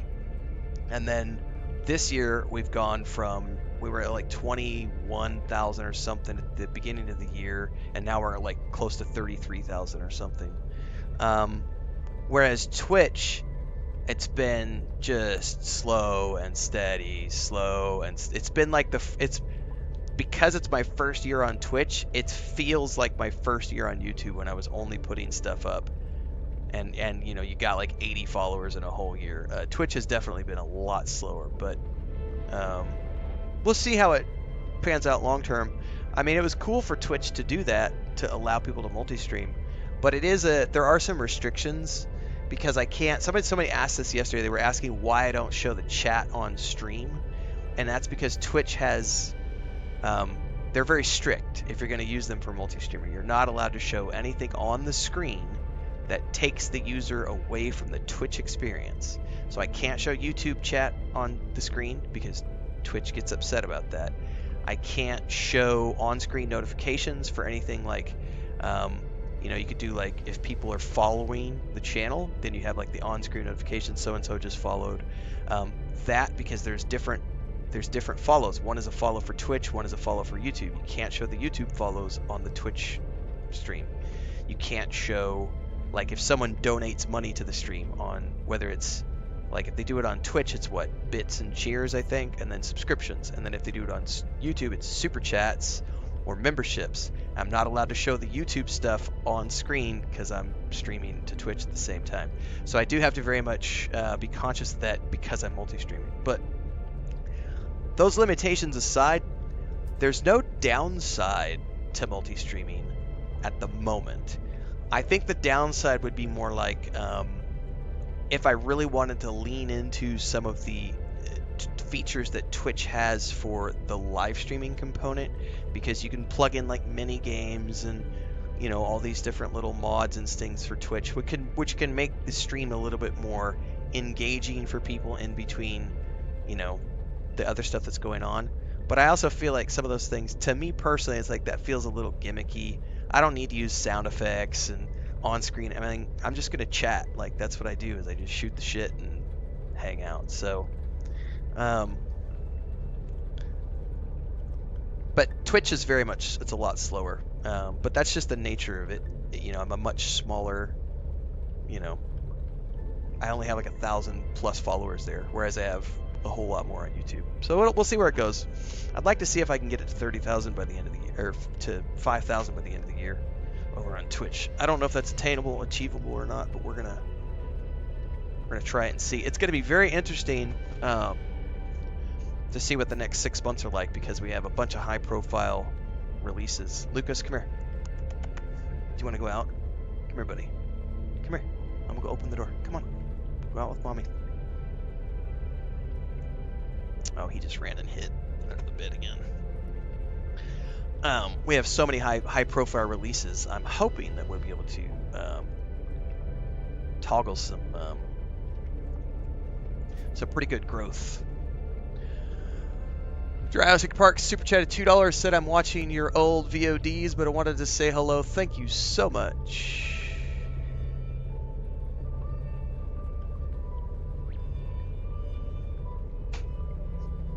Lucas, come here.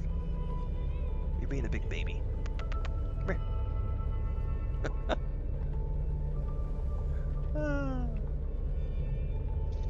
Kevin says, watching your stream while trying to find another Paradise Planet. 2,685 hours in this game. Just came back to it after 2 years. Nice. I was totally asleep at the wheel. Inside Vortex says, in my opinion, the on-screen elements are annoying, especially the sounds. Yeah, I'm not a big fan. Okay, Lucas, what are you doing? Just let me put him out, guys.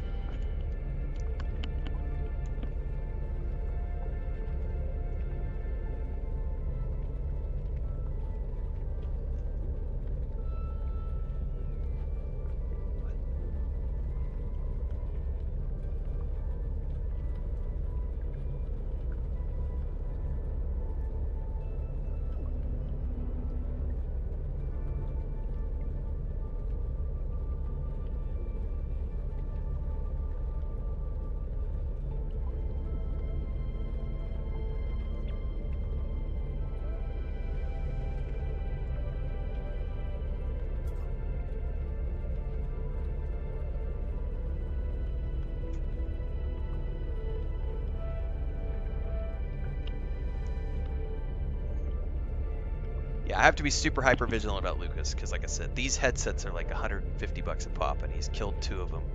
He's also killed 2 phone chargers, something else too. He's killed like $750 worth of hardware in the last like 18 months. If you leave him alone for, I've had it happen. The first 2 headsets that he killed, this is a wired headset, right? So it used to just hang down off the desk next to my chair. And both times he chewed up, I was streaming, and he was chewing on it while I was streaming because he was sitting on the floor by my desk, and I totally didn't pay attention. Then we're just going along, and all of a sudden, my headset dies, and I'm like, what just happened? And then I look down, and the cable's just hanging there. It's like, son of a... Oh, and he chewed up my wife's headset, too. So he's like a dog. Like, he's destroyed, like, 3 headsets. So I had to make sure that he goes out, because he only comes in here in emergencies when we know we're going to have company, and then I have to be hyper vigilant, because technically it is a business expense, yes, but also I don't want to have to spend that kind of money. You know, it's ridiculous to have to constantly turn around and buy shit because your animal's chewing it up. It's just like, gotta control it. Serious Gamer says, on-screen chat is less annoying for those not watching both platforms, helps know who is being responded to and why. Yeah, but at the same time, we're growing. It kind of depends on what I'm streaming to. With No Man's Sky, we're getting good views right now. The Lord of the Rings Online stuff's getting good views, but like when I turn around and stream like World of Warcraft, we were streaming World of Warcraft the other night. It's like 15-20 people, as opposed to right now we've got 96. I think we've got 96 people between both places. The other day with Lord of the Rings Online, we had like 108 between both places. So the numbers have been very good with these 2 games recently. When it's big chat like this, I just read the highlights. It's like I'll respond to a few people, not everybody. But when it's only 20 people, you can respond to everybody on both places. Manifesto says, enjoying learning how to play before I play. There's a lot of stuff going on. I have been putting out a lot of beginner's guides, if you'd like to check those out on the playlist, because I am also a beginner. Yeah, there's different colors for these HyperX clouds. It's a really, I love this headset. It's a 7.1 surround sound. It's the reason I like this more than anything else is because the cans are so comfortable. Like I have a backup. I'll show you. I bought a backup just in case Lucas chews this one up again, which is this. I think this is the Logitech. Yeah, it's a Logitech G332. I just bought it. It was like a $35 headset. I bought it as a backup to have in case he chews up another one. This is the most uncomfortable thing I've ever put on my head. It's so uncomfortable. And you can't test the cans before you order things, so it's like you get it in and then you test it. So that one was not. I'm not a fan of that one. But these are awesome. I love these. And I think whenever I get to if we do the expansion that we're thinking of doing this fall, it kind of depends. It's going to depend on how well the channel does over the next 6 months. If we get where we want to be by the end of the year, I think we're going to renovate. We have a storage room in this house, in this little homestead building, and I think we're going to renovate that into an office, and this will become the bedroom, and then we will. I'll have an office over there, and I think once that happens, I'm going to switch to an actual boom mic. Like an actual open mic as opposed to a headset mic. I like these because I like being hands-free. I don't want to have to constantly be adjusting something in front of my face. But the audio quality on those is much better, so I think long-term I'll end up putting sound boards up and stuff in that other place if I do it. Logitech's always uncomfortable, but the sound quality is awesome. Yep. Yeah, it's the HyperX. It's super comfy. I think it's the Cloud 2, if I'm not mistaken.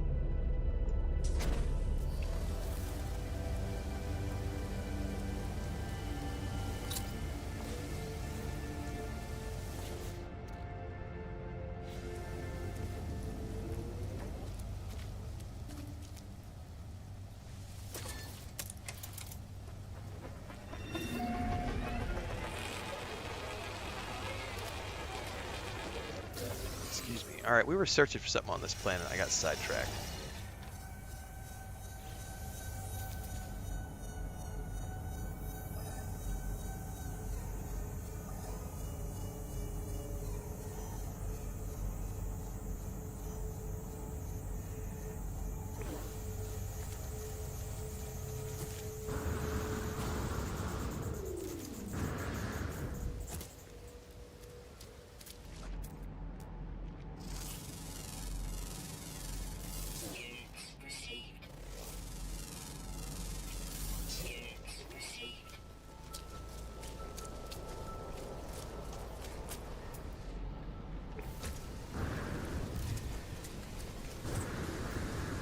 Nope.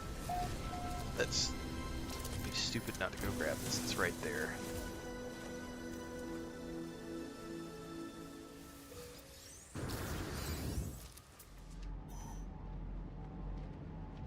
What is that? Sentinel. It's in the general direction that I'm heading.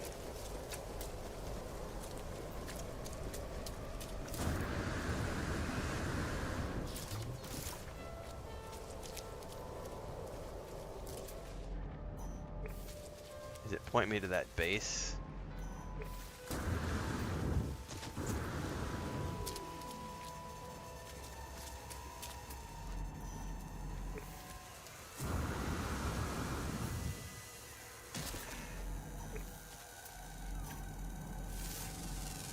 Leave me alone, creepy critter.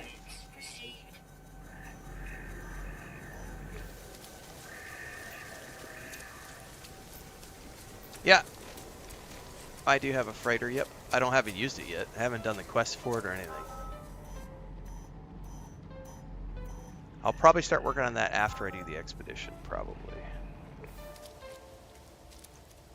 We'll see. I've got base building and all this other stuff that I'm working on, so it's not like I have a lack of things to do. I just recorded the video that I recorded this morning, which comes out tomorrow morning. It's called All the Things You Can Do as a New Player in this game. And it's based on all the things that I've uncovered so far that I know to do. And then people have told me about things like the derelict freighters and you know, the expeditions, and there's so much that I haven't done. Alright, we need to get the scatter blaster ready.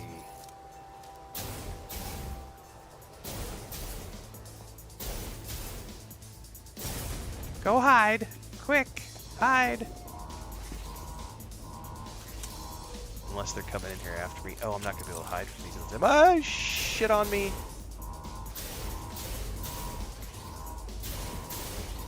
I wish there was an aim assist.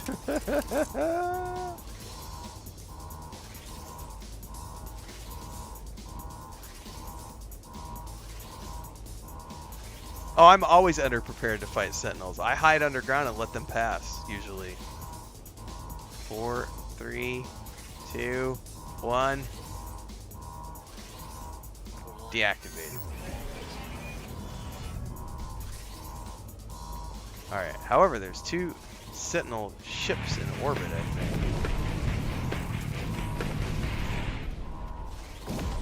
Are they bombarding this place? Collect the convergence tube. Cube, not tube. Yeah, they're totally shooting the base. As I approach the terminal, I sense an immense sadness and grief. I hear the echoes of 1,000 souls, entities whose life was stolen from them long ago. Non-convergent user registered. On the display is a production line of the factory, a vast array of cubes infused with the memories of an entire species.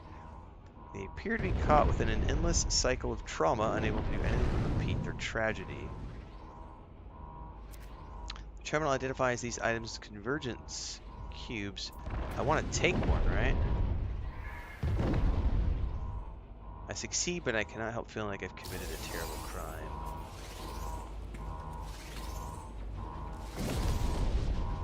Now, I don't want to step out there because I'm going to get roasted.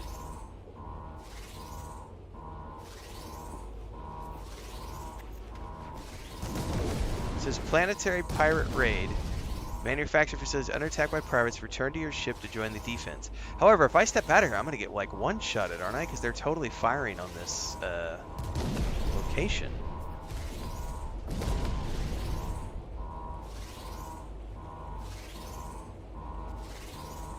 Ancient, is that how you pronounce your name? Hold that thought. I want to come back to that here in a minute. Because I need to understand what you just said.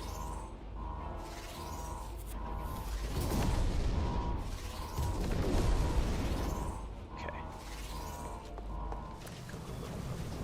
Go, go, go, go, go, go. Ah!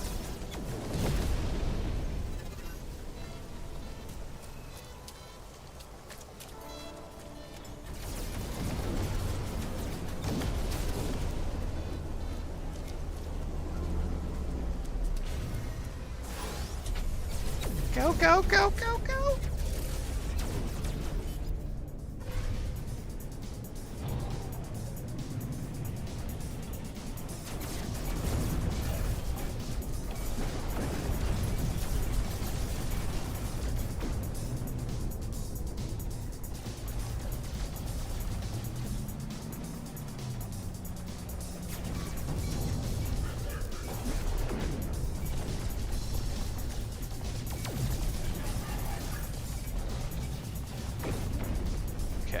We're good. Okay. Ancient said there's an aim assist module and an aim assist in the settings. Can you please explain that to me? Because I did not see an aim assist in the settings anywhere. And you're saying there's a module I can get that's an aim assist module? I'd love to know more. Because I notoriously suck at aiming if I don't have an aim assist on the controller.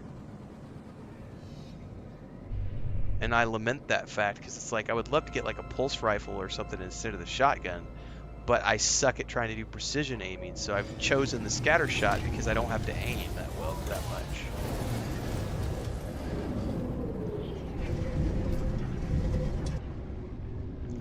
Well, I know in the Starship it's easy because I just hold down the left trigger and it auto follows the ship.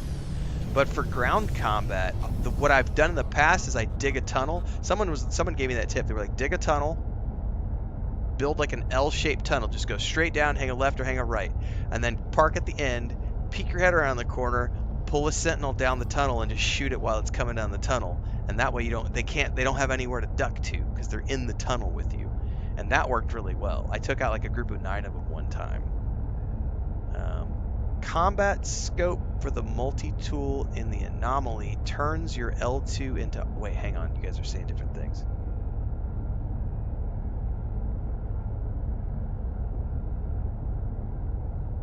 So I went into the controls, and I never saw an aim assist.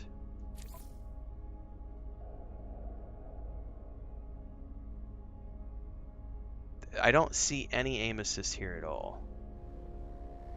There's look sensitivity, flight sensitivity, cursor sensitivity, flight controls, starship auto follow, sprint scan, quick menu, build mode. That's it. I don't see any sort of aim assist for the ground-based stuff. So I think that maybe there's a misunderstanding. Because, like, to me, aim assist is, like, if my target reticle gets near a target, it immediately jumps to the target and it assists me with the aiming so that I don't have to do manual aiming, if that makes sense. The ship has an auto one. It's just tracking. Hold down the left button and it auto tracks in space. But I have not seen any sort of aim assist options here for the ground combat with my multi-tool. I've heard about the combat scope, but that's just a zoom. I didn't realize, I was not aware that it was a auto aim assist feature. I thought it was just a zoom, like a scope.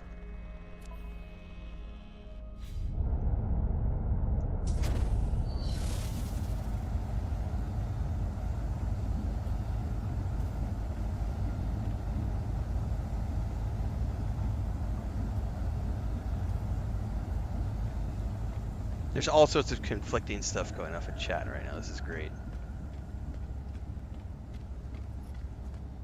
I can have a fighting robot to help, says Francis. That's cool. The scope only helps with recoil. That's it.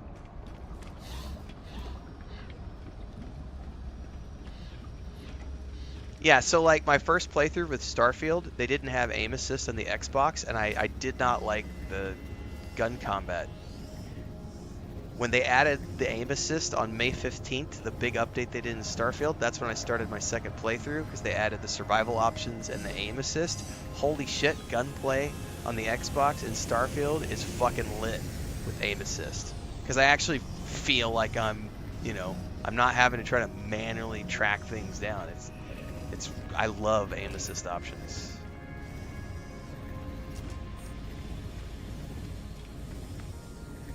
All right. Okay, you guys have, everybody's confirming for me that it's just it's an aim, but not an auto. It zooms and steadies the crosshair. Copy that. All right. What did I come up here for? I get sidetracked because we were talking. Return to the Scientist. That's what we were doing.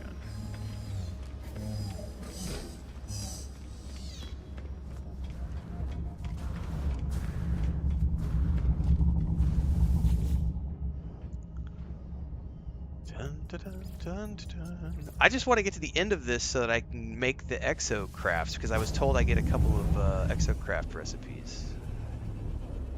Yeah, combat in Starfield's great, James. I love it.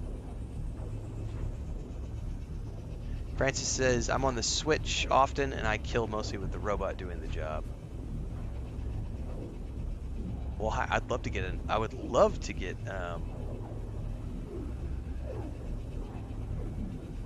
I would love to get a robot that helps me kill things. That sounds amazing. How does that happen?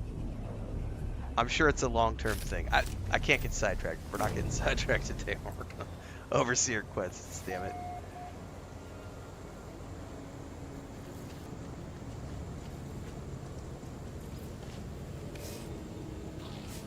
Turn to the Scientist.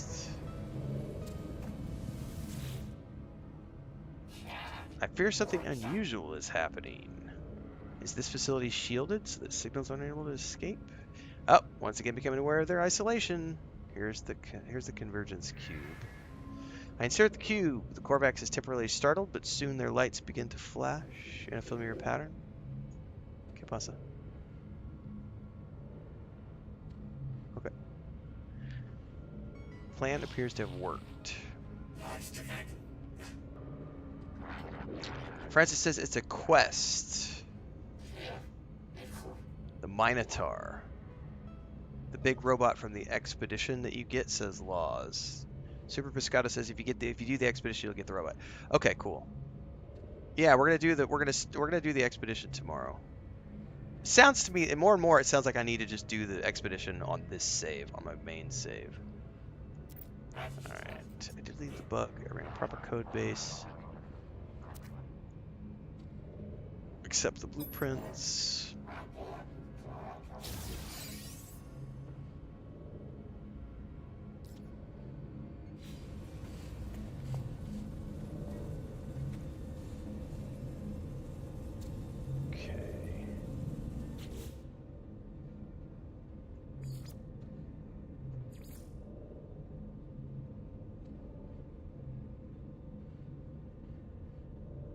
I need to make a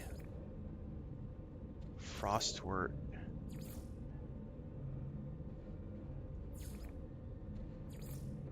I still need to get Viking daggers. Yeah, all the click. Yeah, I know, people bum. I know the conflicting information. This is what happened the other day, by the way, when we went to go start the Dreams of the Deep, I think was the name of the quest, where you get the Nautilin and all the underwater stuff. There was like 8 or 10 different opinions and things being put in chat, and so we were researching all these different things in Google and like trying to figure out who was the right person and who had the right tip to how we were, because I couldn't figure out how to start the quest. And there was one person out of all, I don't remember who it was, but there was one tip that like 3 or 4 people had given, which was you have to have warped to 40 locations, and then as soon as you do that, the next warp you will get the quest. And it turned out that was the one that was the trigger point to start that quest. All the other ones were wrong, but there was so much misinformation on Google. We were all Googling and chatting and trying to figure it out, and then at the end of the day, it was the one thing.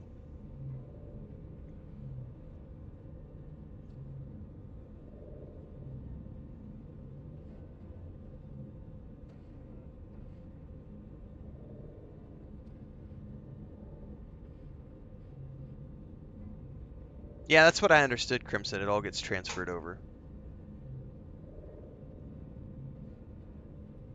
But I think what we're going to do is we're going to go in there with this character tomorrow. I think that's what we're going to do. I still haven't made my final decision.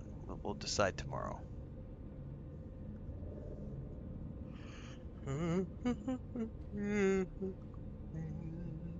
Kevin7 says the Minotaur has an autopilot function, help you kill things. You can also get a Sentinel dog. What?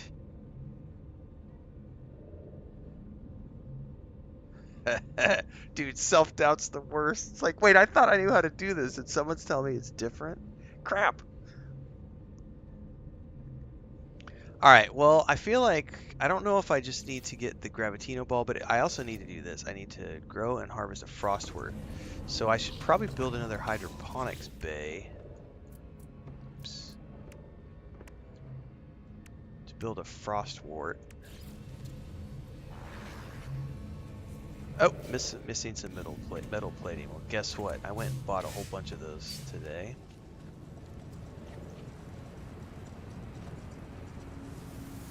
So let's just grab a stack of those bad boys.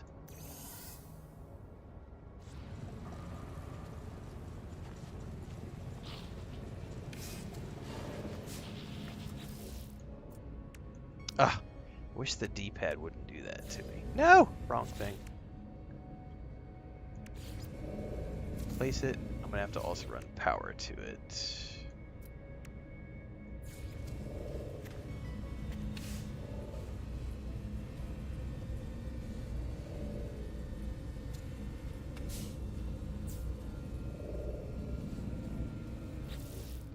Okay. frostwort. Oh, I need dioxide. Ooh. Dioxide. What is that? Dioxide's found on worlds with a frozen environment. Typically found in large deposits and can be located with an analysis visor. Common ferrite rocks may yield dioxide after inspection. Can also be refined from other terrain metals. Really? What other metals can be refined down into dioxide?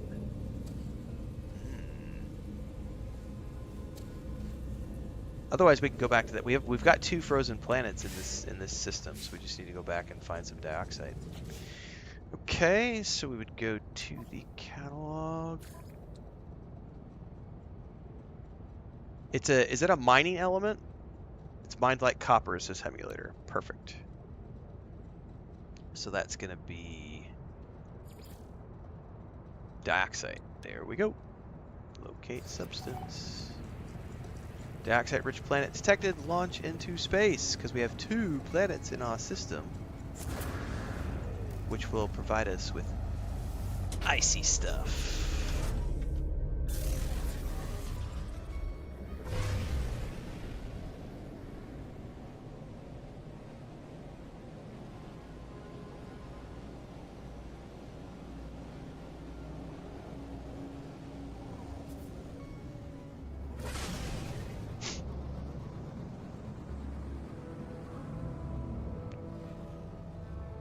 Where are you at? I know you've got other planets. Are they on the other side of this one? And I just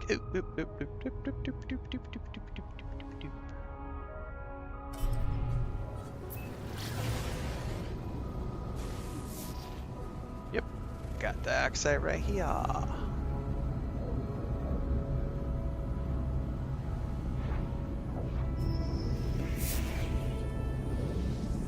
Yeah, I know. I've realized early on that I could skip a lot of the quests if I wanted to, but I prefer doing quests, so I don't have a problem.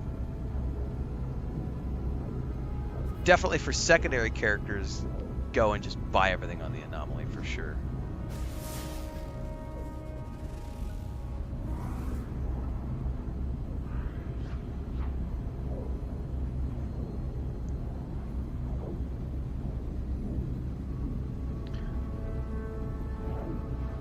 Time to work on learning 300 plus refiner recipes, says with.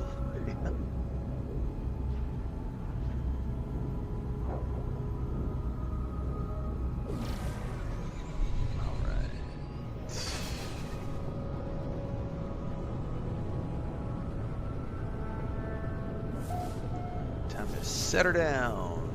Oh, we got something right here.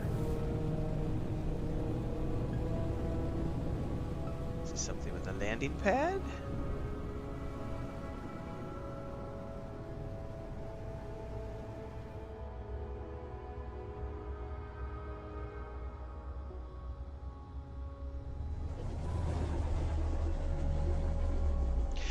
Quick question on the ice planets, guys. Can you find ice planets that have like oceans, like frozen oceans, like frozen bodies of water? Or do the ice planets, are they almost always just like mountains?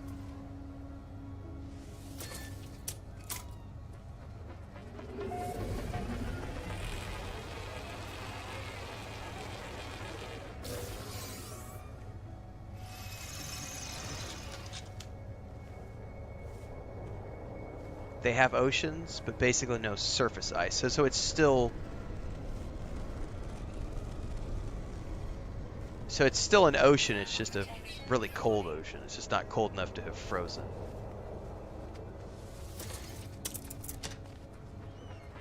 Okay, thanks for the answer, guys. Okay, we got all sorts of dioxide. There's one 500 away that direction. Dude, there's dioxide all over the place on this. Ooh, we've also got copper, which I'm out of copper. That one's 300. That one's 500, 300, 800. Let's just go for this one.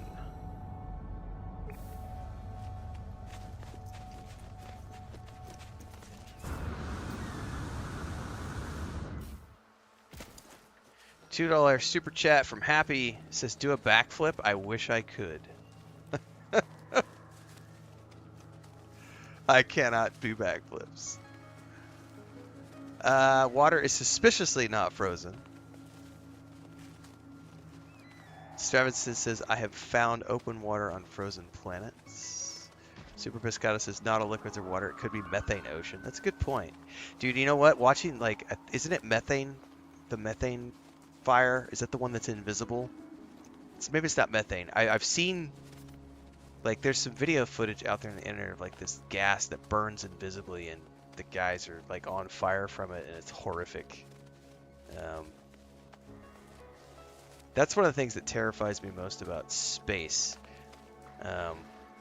Like, it even terrifies me, like the thought of the early explorers, like the idea of like getting on a ship to sail across an unknown ocean in a wooden vessel. Okay, think about that, man. With no like modern medicine, they didn't have antibiotics. They were dying of scurvy, you know, lice, weevils. Like, wooden ship-based exploration was terrifying shit. And then like the same thing you think about like in like space exploration.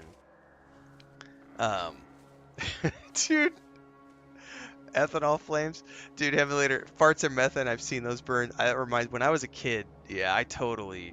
I, I may or may not have participated in lighting farts on fire when I was probably like 15 or 16. It totally does it. Oh man, brings back my childhood.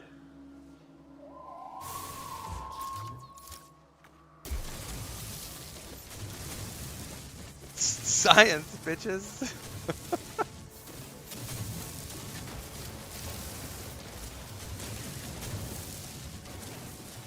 Let's test that theory. It was in a van. I remember we were in a van with I think it was like youth group or something, like 10 or 12 teenagers. A bunch of teenage boys sitting in the back of the van. Let's see who can light the farts on fire.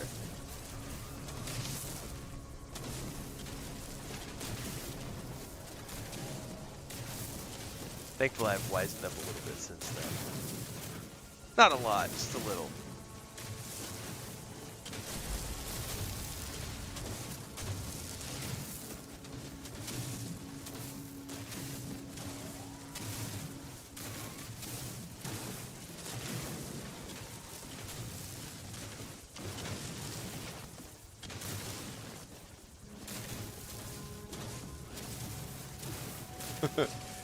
I don't know which cat's doing something naughty, but I hear Chris yelling at somebody out there. Alright, that's all of that one down. James McSee says, I'm not going into space until it's like next generation. Dude, I don't blame you, man. That's a terrifying concept. There's like, it's like what happened to that independent sub last year that just imploded and instantaneously killed everyone on board, you know? That's the kind of stuff that can happen in space, you know, and that's what terrifies me. Like, I wouldn't want to go into space either until it's like next generation. I need to know that it's safe. Please tell me it's safe. The Outer Wilds is fantastic for triggering space-based existential dread. Yes. Timothy Tepe says it's refreshing to watch someone enjoyable to watch that's learning the game. I appreciate that. Thanks to everybody for tuning in today. Multi-streaming on YouTube and Twitch, so you can watch in both places. Let's see if we can get some more. I need copper too. We're definitely going to get some more of stuff here because I need all sorts of goodies before we... Although, just to know that we're here. We got enough to do the quest, right?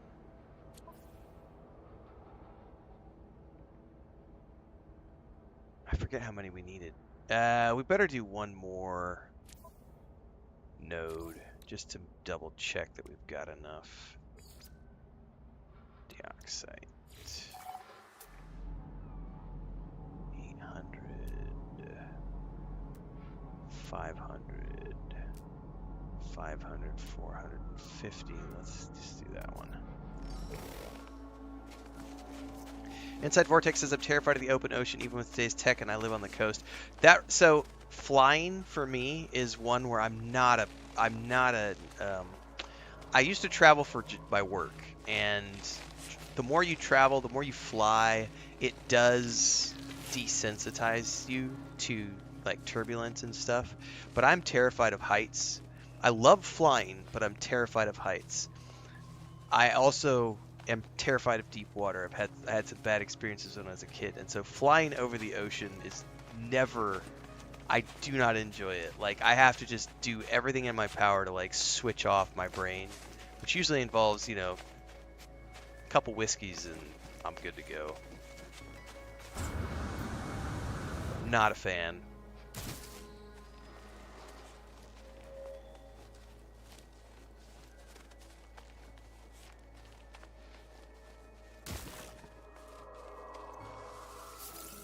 Oh, I need to pay attention to my shields. Technology recharge.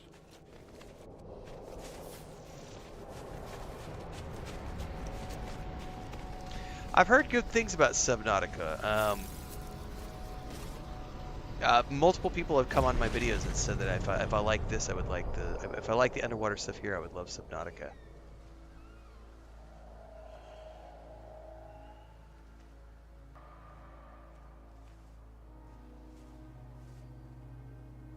Thermal protection falling.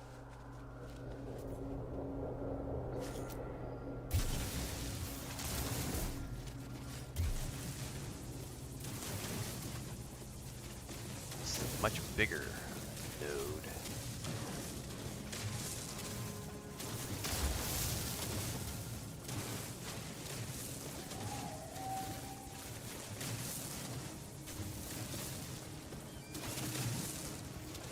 We ought to have plenty of dioxide after this.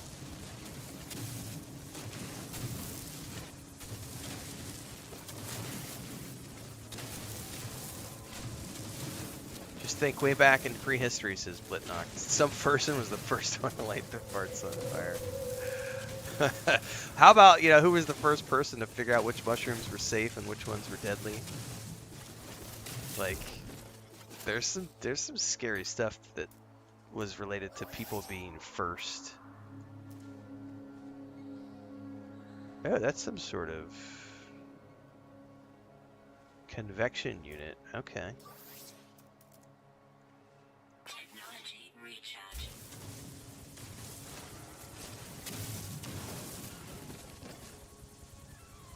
Also, who was like the first person to like drink? You know, first person to figure out different things. Like you go to a plant and it's got nectar, and like who's the first person to try the nectar and to see if it's safe? You know, it's terrifying stuff, man.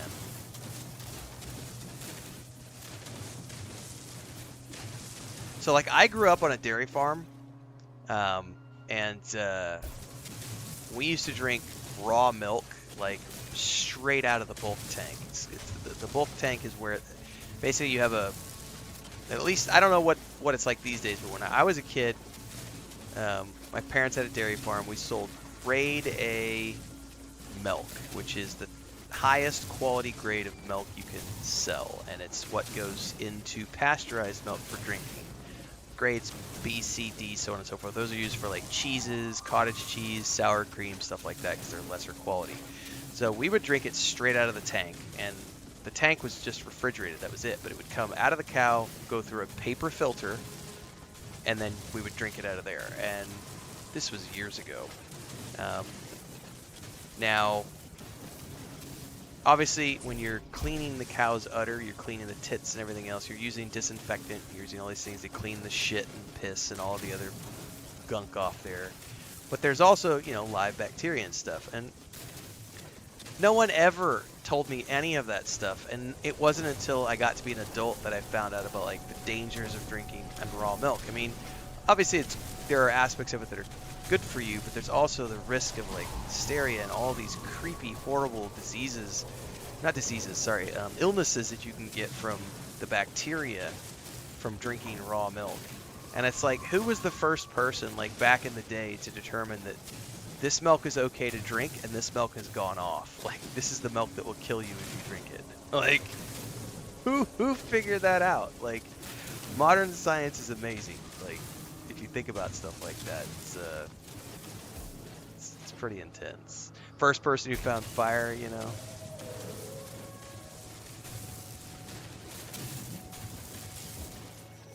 Man, this is a big node, man. Technology recharge. This is great. I won't need to come back for any for a while. That one copper node we got like a week ago lasted like 8 or 9 days, which was nice. But I finally ran out today. Protection falling. Starvation was likely behind a lot of the firsts. Probably, yeah.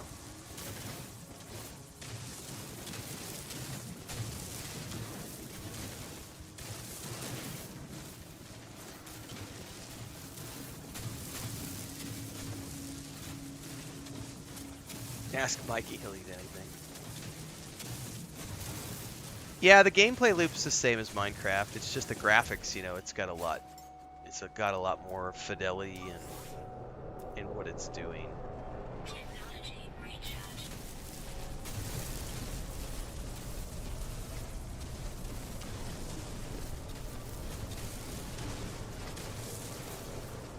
I have to credit my nephew for Minecraft because I never would have played it without him, and playing it with him has been the blessing because he's the one who knows everything. Like, he spends all his allowance money on like Minecraft books. He watches all sorts of Minecraft YouTube videos.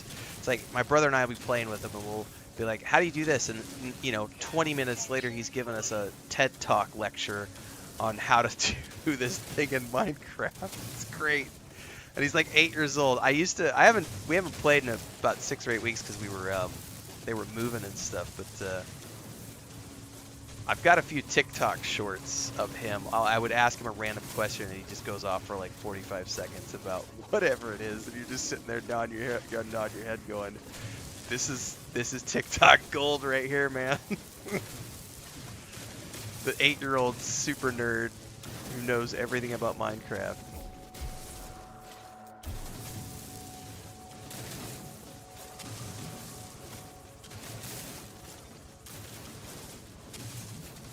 He's been hitting me up on Discord the last few days too, trying to get me to come play World of Warcraft with him during the day, but it's like, buddy, I got other streams I do during the daytime. I can play with you. And I'm like, usually we play on Wednesdays and Thursdays.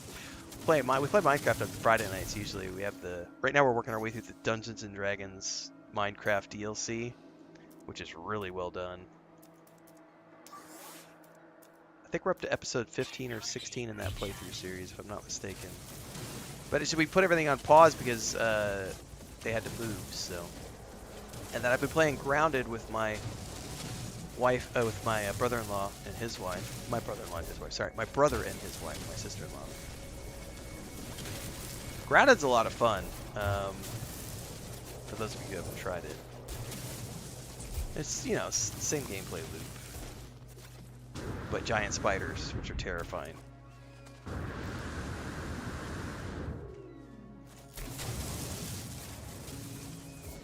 Alright, I think we can get out of here now.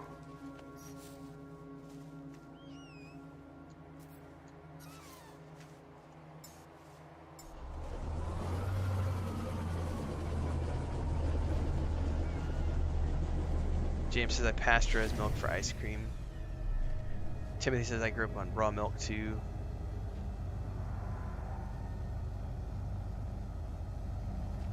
Yeah, speaking of Blitnock says animals have to navigate safe and unsafe food too. That kind of knowledge has evolved with us.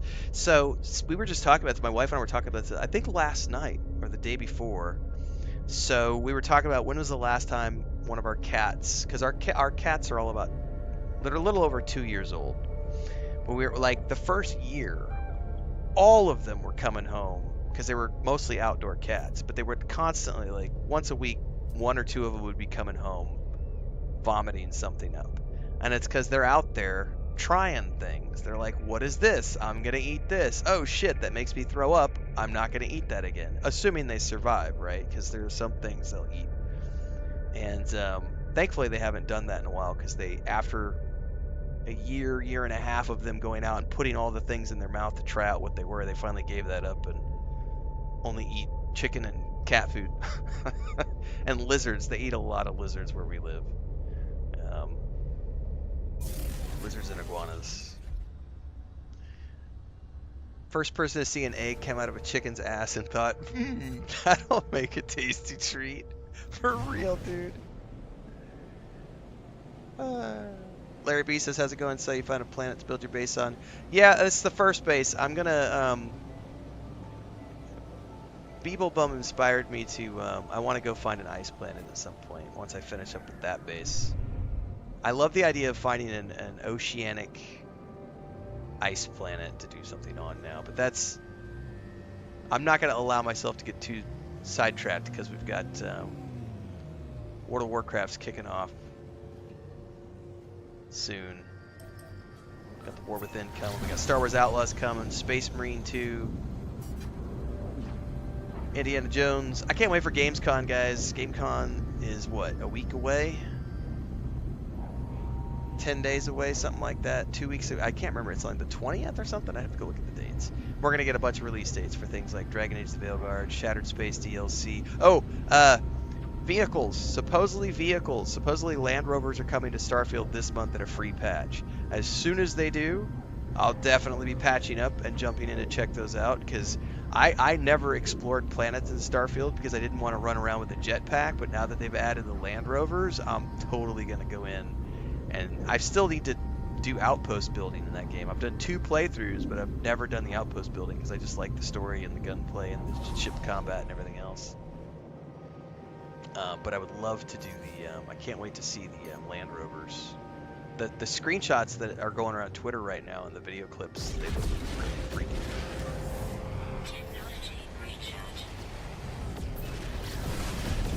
Timothy Tempest has learned how to play this game from YouTube and a few websites. This one, it's been mostly been me learning how to play it, but also we've had such a good turnout for the streams and everything else that I've been just getting tons of tips from people in the videos and in the comments section later on. It's working really good.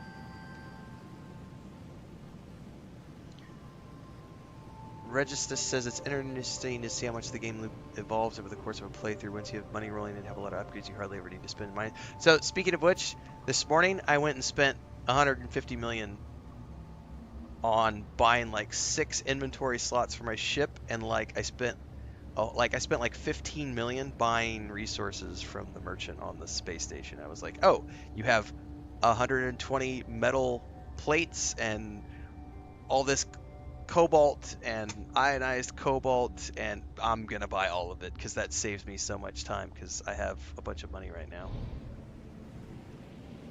Although I did spend a good chunk of it this morning. Put a webcam on my cat's collar to see what it gets up to. We've talked about it, but the problem is there's too many places where the animals could get caught up and have it get caught in like a chain link fence or something, and so we've already had enough accidents. We actually, Chris, 3 days ago we started building chicken wire enclosures. I need to turn around. I just accidentally hit the wrong button. We're actually starting to build chicken wire enclosures and focus on some catio spaces because we're just tired of we've had to spend too much money at the vet, so.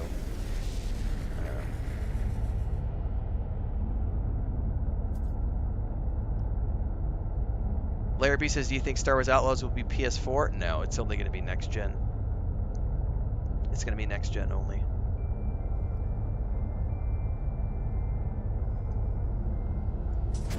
Well, it's no different than the real world too, Lord. It's like as soon as you get wealthy enough, you can bypass stuff.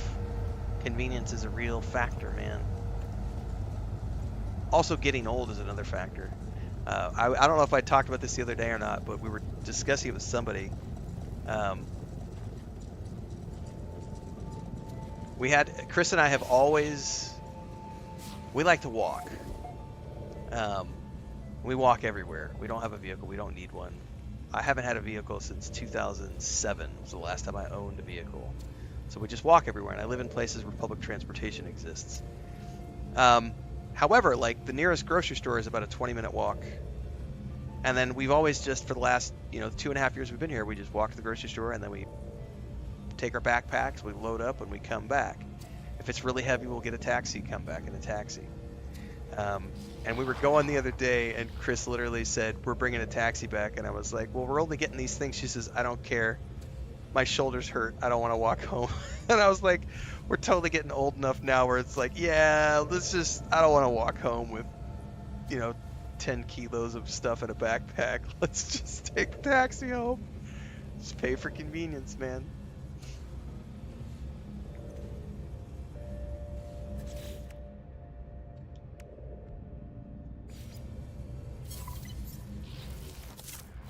All right. Return to the farmer. Lizards taste like chicken? They do. Yep. Confirm. Here's 50 frost crystals.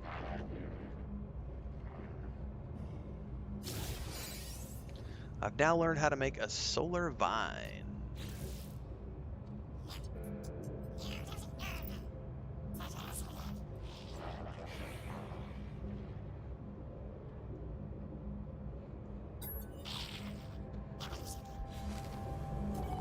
So that's going to need another... I'm going to run out of space for these hydroponic bays. Have to go build myself a... Oh, why does that one want to jump over here?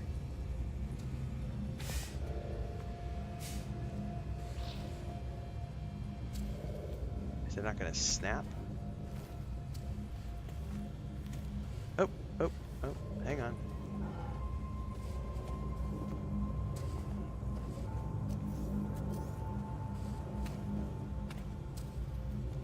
Well, the first two snap together. It doesn't want to let this one snap. Says I. Funky07 says, where's Lotro, bro? Lotro's on Monday nights, bro. Been talking about it for the last 3 days. Monday night, 6 p.m. to 8 p.m. Central is the Lord of the Rings Online streams.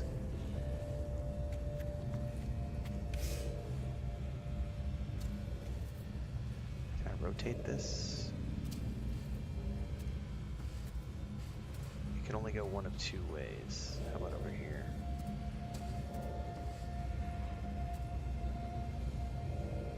Taking up all the space in here. Now, does that automatically? Nope, I definitely need some more wiring.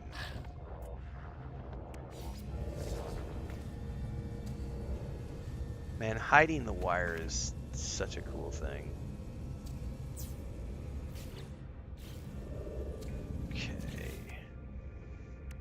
Solar vine. Oh, I need a lot more frost crystals. Which I don't have any of right now. Boo! It's because I gave them all to the NPC. Boo! McWhistle says you'll need 3 or 4 of the 4-slot trays for all the plants long term. Oh, I didn't know that, Hemulator. You could run a wire from any other powered thing, so I don't need to keep running wires back to the battery. I could just run it from the wired thing. Okay.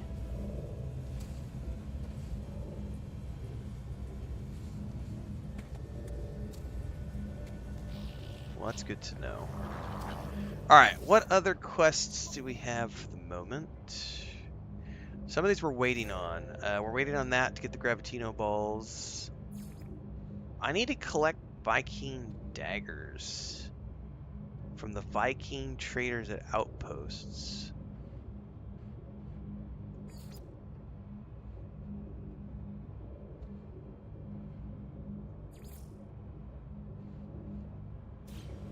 Are they at any... Is there an outpost on my planet? I wonder... And what's the icon for the outposts?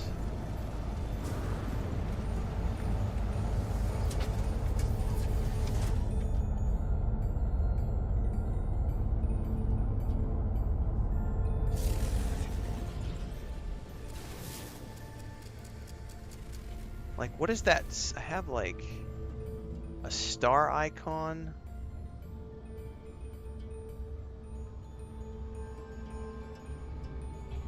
I have no idea what that is. There's also an unknown building over here. Because what does it say? It says at outposts.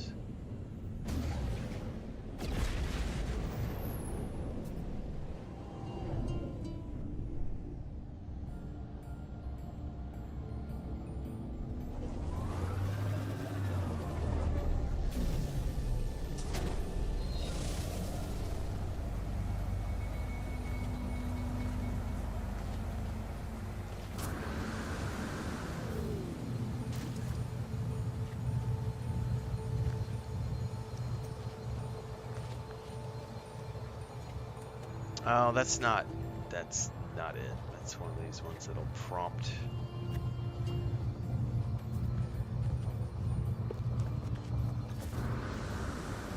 What's that structure over there?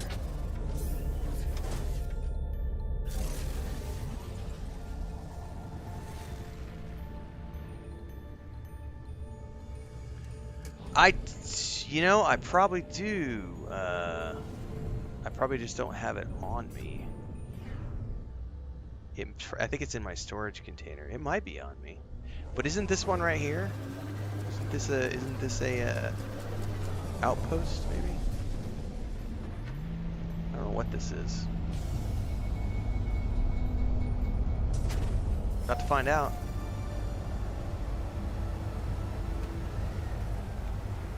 This is a camp. Camp Amorias?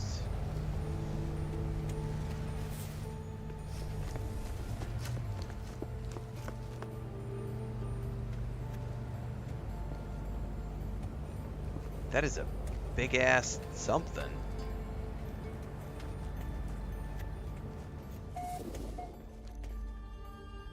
Planetary Archive.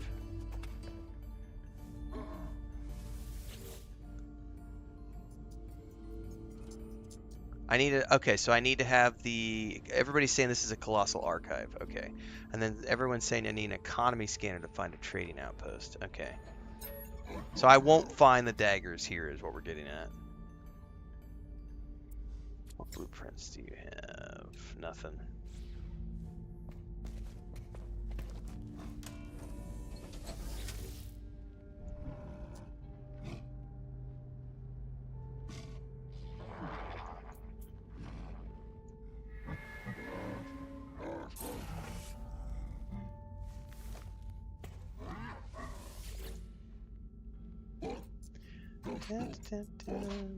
You can find them from the pilots sometimes. Okay, let me go check the pilots.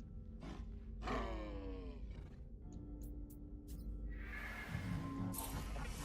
giving away some of these gifts just so I have them. I think the pilots all might have just disappeared. Let's see. You're an enforcer.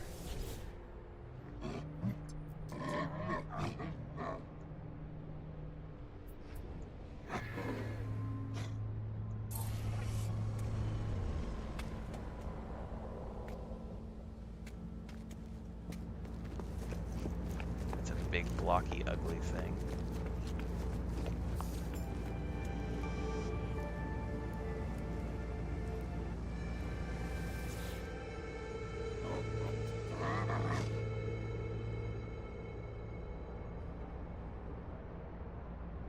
Offer to trade.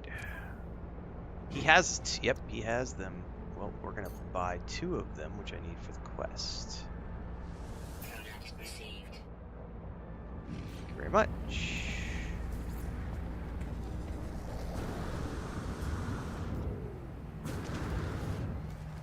Turn to the armorer.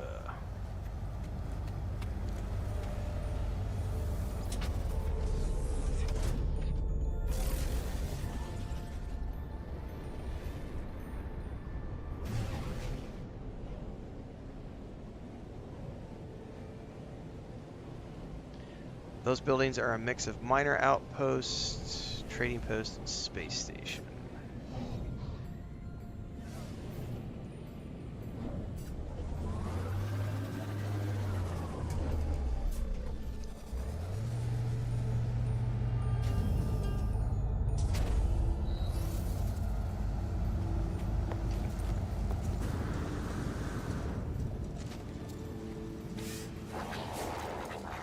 Armor was over here. I have not been idle in your absence, Interloper. I've crafted yet another upgrade module for your ship. Give me the daggers. Takes the daggers and plunges them into his own arm. Crazy man. Conflict scanner. An upgrade to the Starship's collecting sales sensors. This device allows the user to access conflict data in the galaxy map without having to put themselves in harm's way. Okay.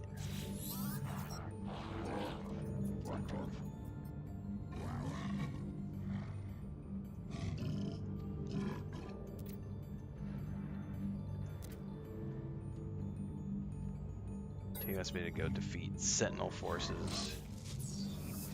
Cyclotron Ballista, an anti-electronic starship weapon. Fires plasmatic balls. Well, who doesn't like some plasmatic balls? Positron ejector.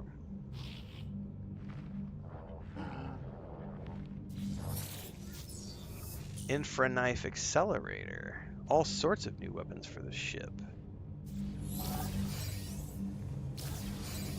Very cool. Alright, log. I need to do the Sentinels for that quest. I need to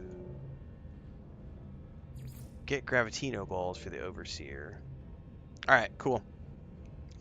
Well, I'm going to wrap up here, everybody, because Chris has lunch. It's probably cold by now, so I got to go eat. She brought home roasted chicken and veggies and stuff. What is today? Today's Sunday, right? I might do a stream this afternoon. If I do, it'll be Lord of the Rings Online. It's going to depend on whether or not she wants to do Dexter tonight, if we're going to watch any shows. I don't know what she has going on this evening. Otherwise, I will be back tomorrow at the same time as we always start, 11 a.m. Central on YouTube and Twitch, and we're going to be starting the expedition tomorrow. So we're going to dedicate the first few days of this week to doing that so that I can get it out of the way. Once I've done the expedition, we're then going to go back to base building, quests, etc., and all the other stuff, because I've got so many things. I still haven't finished, like the First Traveler, the Space Anomaly, the Atlas Path. I'd like to get those quests wrapped up before the World of Warcraft War Within DLC happens. And then we've still got to do freighters, derelict freighters. I want to hire more starships for my fleet. I have a million things I want to do. This is not going to be something we're finished with in the next 2 weeks. This will be something I'm going to be playing for the next few months at the very least, even though it will be in the background once we get into Star Wars Outlaws and everything else. But tune in tomorrow for more No Man's Sky, 11 a.m. Central Time, both places here and Twitch. And if you want to tune in tonight for Lord of the Rings Online, you can. If you're watching on Twitch right now, don't forget the day-to-day stuff happens over on YouTube. So all the 30-minute Let's Play episodes, game guides, movie reviews, and all that stuff's over there. Videos go out every hour from 6 a.m. Central until 10 p.m. Central as a general rule on all sorts of different topics and games and things. So hopefully we'll see you over on YouTube as well. Discord, Patreon, socials. Thanks for being here, everybody. Thanks for the support. And we had some super chats and some Twitch primes today. So thank you so much for supporting everybody. It's how I get to do this for a full-time living. See you next time, folks.